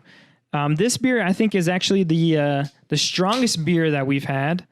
8.5. Yeah, it's 8.5%, so that is a very strong beer. What is this, an IPA? I'm No, just dude, kidding. it's just a Full Moon Orange usually Wheat. IPAs are like range. exactly. Yeah, strong. usually the IPAs are the ones with the more alcohol in it. The brewery describes this as a Belgium wheat ale spiced with orange peel and coriander. I don't know what coriander is. That is strong and smooth. The Full Moon Belgium White displays a hazy orange amber color with a light aroma of sweet orange. This is another delicious beer to enjoy on a warm Arizona evening. Yeah, I'm sorry, podcast. I know y'all been waiting for this moment. We talking about like random shit, but we're finally here. We're here, dude. We're here. We're gonna try this out. Let's try it again. Just off of smell, it smells pretty gross. You think so? All right, let's cheers, bro. Let's try this. Gross. Cheers. It says it's supposed to be a sweet orange aroma. Cheers. Salud. Ground it 40 pound, and let's take this. I don't know what it smells like, dude. It smells. It's like a Blue Moon and like a shock top kind of. It is, yeah. It is similar. I don't know. I guess I kind of smell the orange. It's like a little. It's a hint of orange. Maybe if we had an orange peel and we squeeze it in there, maybe it would taste a little bit better. But we're gonna keep that out of there. We're just gonna go on the straight flavor. I don't like it. Immediately, you don't like it? Yeah. Straight up, dude. It smells. Give me yours, man. Or give it to Portillo. What does it smell like, dude? It smells it doesn't smell like orange. It kind of does. I had a little bit. I like it. Yeah, I had a little bit of orange taste. I mean, maybe because I like Blue Moons and shock tops, but it is similar to a Blue Moon and a shock top. It tastes almost. What was the beer I tried that tasted like cigarettes? I'm feeling like a hint of the mandarin wheat of backy, a hint of some tobacco. This dude always tastes tobacco in his beer, bro. It must be something in his glass. Yeah, audience. If you're listening to this, hey, baby mama, if you listen to this, it's something in his glass. Yeah, dude, it tastes alright. Yeah, dude, it tastes pretty good. It is kind of. I want them to. I was telling Miko, like, I want people to disagree with me. Like, I completely, like, if you think it's good. I don't know, like the smell of it, as soon as I smelt it and as soon as I tasted it, I just felt, I don't know. It almost tastes like a light beer, dude. It almost has like a kind of hint of like. I definitely taste the oranges. Yeah, I do. I taste it's like very subtle. It's not overpowering. I mean, it's very, very minimal, at least for my taste. But it kind of is like a cross between. I don't know why. This is how it doesn't taste like Blue Moon at all. I'm sure you're about to say that it does. David's like, give me that Ciroc bottle. Give me that Ciroc bottle. Give me that Ciroc, bro. I'm tired of this beer, bro. But I was gonna say it's like it kind of tastes like a hint of like it's like kind of like a cross between like a Coors, at least to me. So it's like a cross between like a Coors and like a Blue Moon. Kind of, I don't know why I taste like kind of like a Coors taste, like a little. You ain't wrong. Yeah, a little bit of that. Like it's like a mixture of like Coors and Miller, like some light beer. Yeah, it's something. It does. It tastes like a light beer, like but some little hint of Blue Moon in there. Yeah, dude. Shock top, something like that. It tastes like a light beer, kind of, but it's 8.5, bro. 8.5. Yeah, it's strong. And it doesn't taste. I don't like the taste because it's that strong.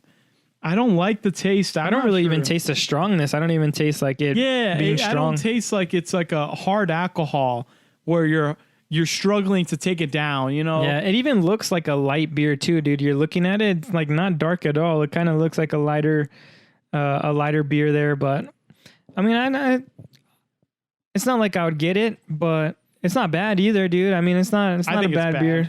Not a bad beer, I don't think, but I think it's David very disagrees. David disagrees. Ugh. I don't know, bro. I'll finish it, bro. It's kind of strong though. 8.5%, dude. That is a strong. That's I'll a give strong it that. beer. Like what you were saying, I don't taste the strongness of it. I could get straight up drunk off of this stuff. Like 1 or 2 cans, bro. Yeah, and you'll be feeling good for sure. And it doesn't taste like a hard IPA. It doesn't have that. You like, let's say you take a shot of whiskey or something, or a shot of some hard alcohol. Before you swallow it, you're kind of like, okay, 1, 2, 3, and then you swallow it. You know what I'm saying? You're you're like anticipating it. This doesn't taste strong. It doesn't taste like I'm taking a gulp of some strong wine or anything. I'll give it that for how strong it is. It doesn't taste that strong. Yeah, it really doesn't. It doesn't taste that strong. I'm not familiar with the other brews you tried before this. What you guys have in line before this on other podcasts? The one before this one, we tried a peanut butter stout. So it was a peanut butter milk stout. We tried it with Miko.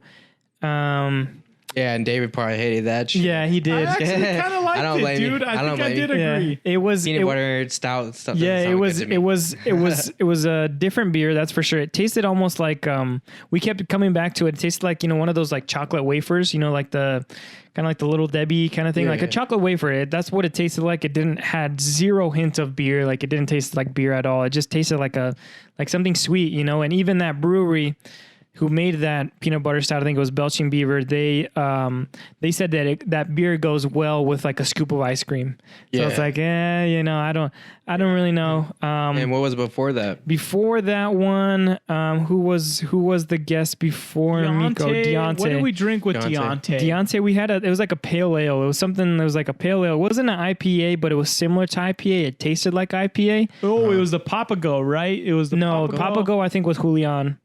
Oh, man. But yeah, I can't remember what it was with Deontay, but it was like a pale ale. It wasn't an IPA, but it was a pale ale. Tasted similar to an IPA. We've had a lot of IPAs, actually. We had an IPA with Dom, too. I think we had another IPA with Julian. But yeah, the last episode, we had like a peanut butter milk stout. What'd you have with chowder? Chowder was Mandarin wheat. Yeah, I'll remember that full that. chowder. Yeah. What's up, Chowder? Bitch, if you watching this. Yeah, Chowder, bro. The funny thing is, dude, he probably won't listen to it. Maybe he'll listen to it. But there was one because he dropped by. Some beer. So it was like after we recorded his episode, the next day he stopped by and dropped us off some beer. Yeah. And so we went ahead and reviewed it. We reviewed that beer. He stopped by, and that one was bad. And we were like, dude, this is a bad beer. And we're like, dude, Chowder, what's up, bro? You gave us a cheap bad ass, bro. Yeah, he probably went to 99-cent store, bought that for 50 cents. yeah, dude, got that shit off discount. But yeah, dude. So he gave us that beer, and we were like, dude, Chowder, if you're listening, bro, this beer's trash or whatever. That fool never hit me up, never said anything about the beer. So it's like, what was it again? What was it called? It was like a blueberry. Yeah, it was like blueberry something, blueberry weed, or it was like a blueberry beer. I don't know, dude. It wasn't good. He definitely got that shit at the Quick Trip. Yeah, dude. Yeah, that 99-cent store, like you said, bro. Hey, boy, me. I pull up with a Ciroc. Yeah, Ciroc dude. boys. You got that Ciroc Boys Studios. Heard of me. But yeah, dude, this one's definitely. I don't know, man. I don't know how to describe it. Really, I don't know how to describe this beer. I mean, the best that I can go back to is the same thing that I said, is that it is kind of like a light beer, like crossed with a Blue Moon, that sort of taste. I don't taste any of the strongness of it. Maybe I'll feel it here in a bit, but I don't really feel too much of it. If you feel anything, that's the motherfucking Exactly, yeah. If I am feeling something, it's that damn Ciroc bottle we almost killed, bro. Damn, bro. There ain't nothing left. There ain't nothing left in the Ciroc bottle. We started with fresh, bro. And I told the Influenza that I wasn't gonna leave until the Ciroc was finished. So yeah, here it is, bro. Right now. Damn, bro. Here it goes. Get that last.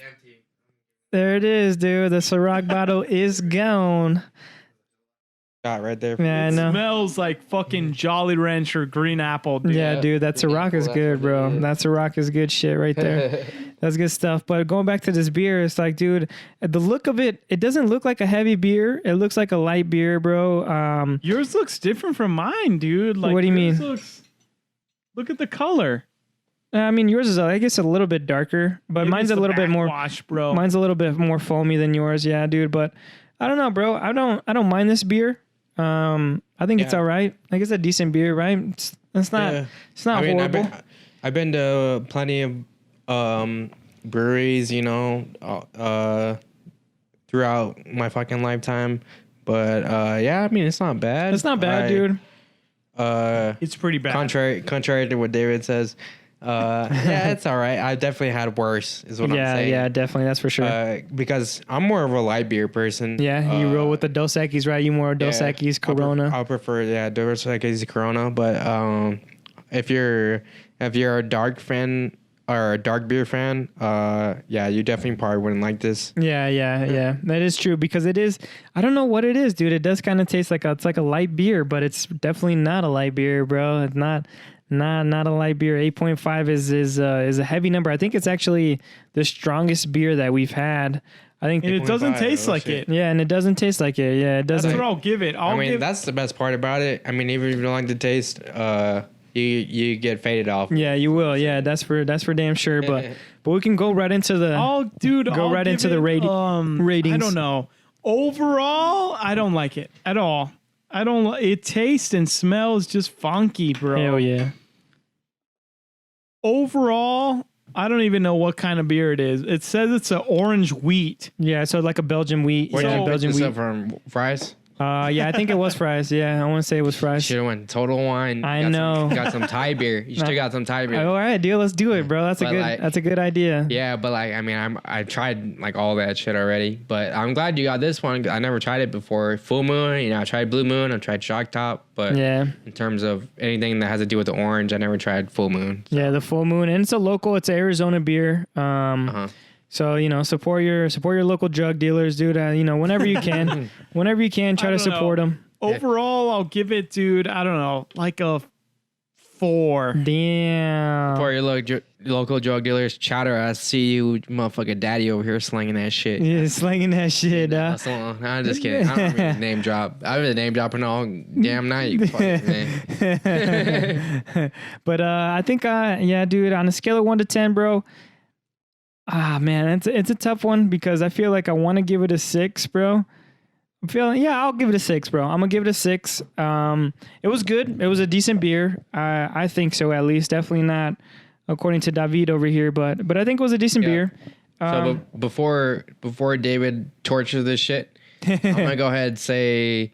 I mean, I tried a lot of shitty beers before. I mean, like, this beer is all right. I mean, I obviously would prefer Blue Moon or Shock Top over it. Yeah. That's a very good point. This is definitely stronger since it is 8.5, but I mean, it tastes all right to me. I'm gonna go ahead and give it a 7. 7. There you go. Portillo said 6. I'm gonna give it a 7. I gave it a 6. I'm gonna hand the mic off to David. See what he has to say. David already is gonna be trashing it, bro. He already trashing this shit. I said 4.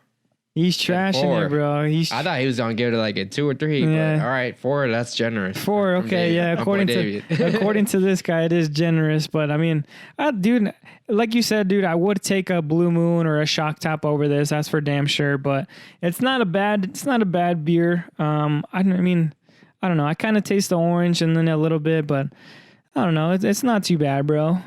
But yeah, David gave it a 4. I gave it a 6, and Eyes over here gave it a 7, dude. So it's a decent beer, you know, depending on your likings, depending on what you like, I guess. But yeah, dude, I think we're at the end of the show here. We're at 2.5 hours, bro. Man, thanks for stopping by, dog. Hey, thanks for stopping by. I mean, if you don't want me to drop a freestyle, I won't do it. Damn, drop a freestyle. Spiz Isaac. You told me, but yeah, I mean, if you're gonna tell me to do it, you better drop a motherfucking beat, man. Damn, bro, you really want a beat, bro? I'll drop a beat, dog. Drop a beat. All right, I'll drop a beat. Let's hear it. Let's hear what we got to say, bro. We're gonna get copyrighted, bro. Let's throw this. I'll be the first one to freestyle on this. I am tipsy as hell, so I'm sorry if it sucks, but it is what it is. It is what it is, bro. What do you want? You want a hard beat? You want a soft beat? Who do you want to go? No, give me something hard, bro. You want a hard beat? Like what kind of beat you want? Like a Meek Mill beat or what? Yeah, Meek Mill, whatever. Throw it on there. All right, let's see it. Let's see what we got. Let's do this thing. Spiz Isaac on the mic. Spiz Isaac on the mic. Let's see what we got, bro. Let's play this.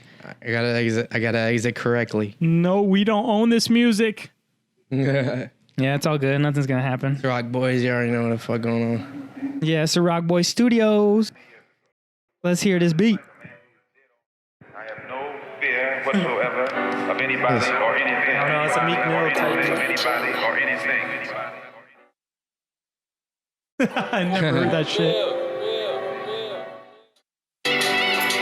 Okay. I know. Give me the next one. Give me some hype, man. All right, he wants the next beat. He said this beat's too soft. This beat's too soft. Let's hear this one. What we got here? Keep your eyes on me. Keep your eyes on me. Keep your When's it gonna start going? Right, I'm waiting for the beat to drop. Keep your eyes on me. Bellow on the All right, I'll rock with this, whatever. Oh, I'm tipsy. Hey, shout out Influenza. We in here. Yeah. It's your boy Spiz on the mic. Check it. We are Ciroc boys, Ciroc Studios. We get it. Let's get it, baby. bellow on the Yo, I hop on a beat, I'm so fly, so cloud nine. I can't deny the fact that I'm so fucking high. Yeah, I put up on the beat, I put up on the street, I put up on the girl, now she running with them cheeks, and I'm so fucking hot, boy. Yeah, I'm the hot boy. Bunch of shooters on my team. I don't give a fuck, man. I'm like Kareem. I go throw a hook shot, man, like it's a dream. What you think this is? It's your boy Spiz. I put up for the fix. I put up on the top of my head. Don't give a damn about your girl. I leave your ass in bed. I'm the first one to freestyle on this Influenza beat, man. I don't give a damn, man. Keep it coming, man. It's a Meek Mill beat. I don't give a fuck, man. I'll put you on the features. Yeah, you get on me, go crazy. I'm a creature. Never seen me. I'm a beast. I'm a freezer. Yeah. I always fucking fly. I can't deny the fact that I'm high, and I say that again, and I say that with my friends, and I put up in the red bands with all my boys. Don't give a damn, baby. I'm so fly, Chips Ahoy.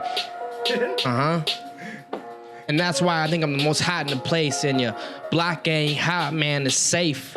Next motherfucker diss me in the Portillos and get shot in his face, man. Yeah.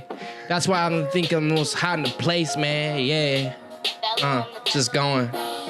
Hell yeah, boy. That's Spiz Isaac. That's Spiz Isaac on the mic, dog. Little sign. That's Spiz Isaac on the beat, man. That's him on the mic, bro. That's Whatever. this shit, bro. That's the first. Hey, man. Anybody want to challenge this, man? Come on here. Anybody want to challenge this, man? Let's hear it, bro. Let's hear it. That shit was off the dome, man. You guys heard it here, man. You know that shit was off the dome because he mentioned us a couple times too, dude. That shit was not pre-written, man. He went straight off, man. I want to hear someone else come up with that, man. Anybody want to challenge him? Let's hear it, bro. That's one time. That's Spiz Isaac right there, man. Thanks for coming, man. I'm a little tipsy. I appreciate y'all. Yeah, dude. Thanks for doing that, man. Thanks for doing that, man. That shit was sick, bro. But thanks for coming, man. I like that, man. Anybody else want to come on the beat, man? Let's hear it, man. Let's hear it. But Where you at? Got the clout. My boy Portillo hit me up. Yo, we need you on the show for the clout. hell yeah, like, dude. We need you for the clout, man. That's the damn truth, man. Look at this guy. He's teasing out, man. He looking all good with the chains and the Gucci frames, bro. He's looking fly, bro, as always. Hey, this man gassed me out, but yeah, I appreciate y'all having me on the show. You know, I always pressed you guys for keep doing this shit. Y'all on the way up as far as I'm concerned. Appreciate that, man. Appreciate that. We gonna get you up on there like some Joe Rogan type shit. Let's do it, bro. Let's do it. We out. Yeah, boy dude. Spiz out. All right, Spiz Isaac is out, man. Thanks for coming again, dude. But here we are at the end of the show, man. I'd like to thank you, man, as always, man. One of my best friends, one of the funniest dudes I know, man. And that beat, bro, he dropped that shit, man. And I'm trying to hear someone else beat that because I don't think you can, man. Let's hear it. But yeah, bro. All right, man. I think that's it, Davey. You got anything else, man? Yeah, dude. Thanks again, Isaac, man. Spiz Isaac. But here we are, and we are out, bro. So peace, man. Catch you on the next episode. 100, baby. See you later.